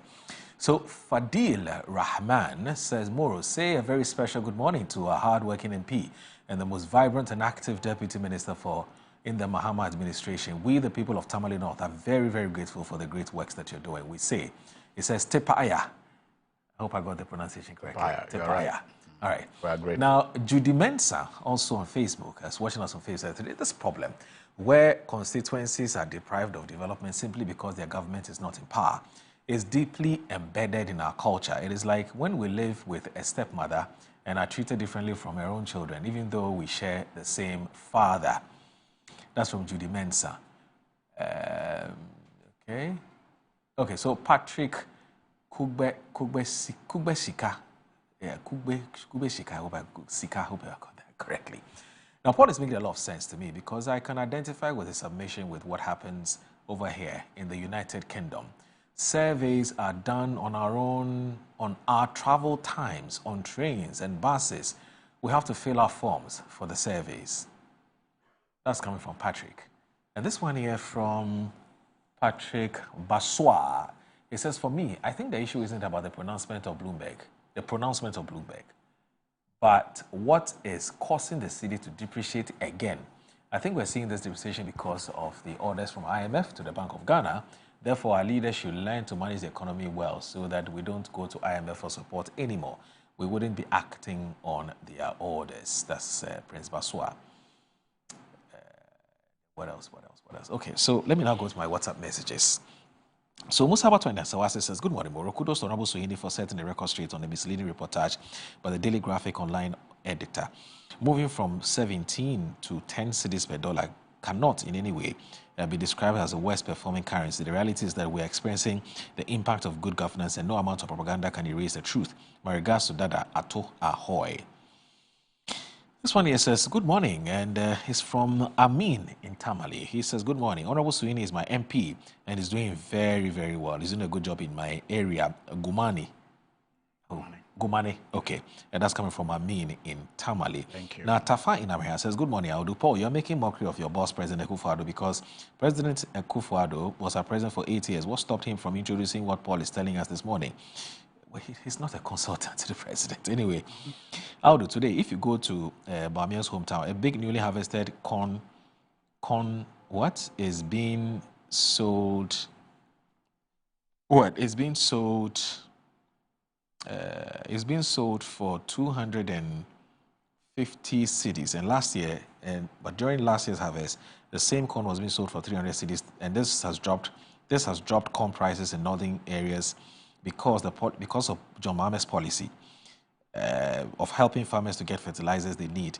This is unprecedented because for 8 years, the food prices in the northern areas never dropped to that level, but thanks to this government, food is now in abundance. Now, Hassan, that's Laura's husband. You know Laura, formerly with Radio. Oh, yeah. Yes. Hassan is my senior. Yes. You know, he's watching the show. He says, Salamu alaikum al-Hajj Moro. Tell my name, my namesake. That he said Allah will never betray his loved ones and will never give him load that he cannot carry, but rather test and try his faith. Ask him to stay strong and focused, to watch out for temptations, for setting him up for getting out of his current position as a deputy minister. No, he can only get, God forbid, it can only get better. It won't get worse. Juma Mubarak says, how does Paul, let me see. Hassan. Okay, so it says, what does Paul mean by saying politicians take advantage of the cedis and dollars? Paul should have said, we the politicians, including himself as an MPP member. And then this one here from Hamza. Okay, so let me do that of Prince Henry from Kofrida. Says, good morning. One thing I know about this government is that the government of President John Dramani Mahama is doing well in all aspects of the economy, and all we need to do as Ghanaians is to support this government to deliver on the numerous promises the government promised. Paul should be optimistic and believe in the government that the government is on course.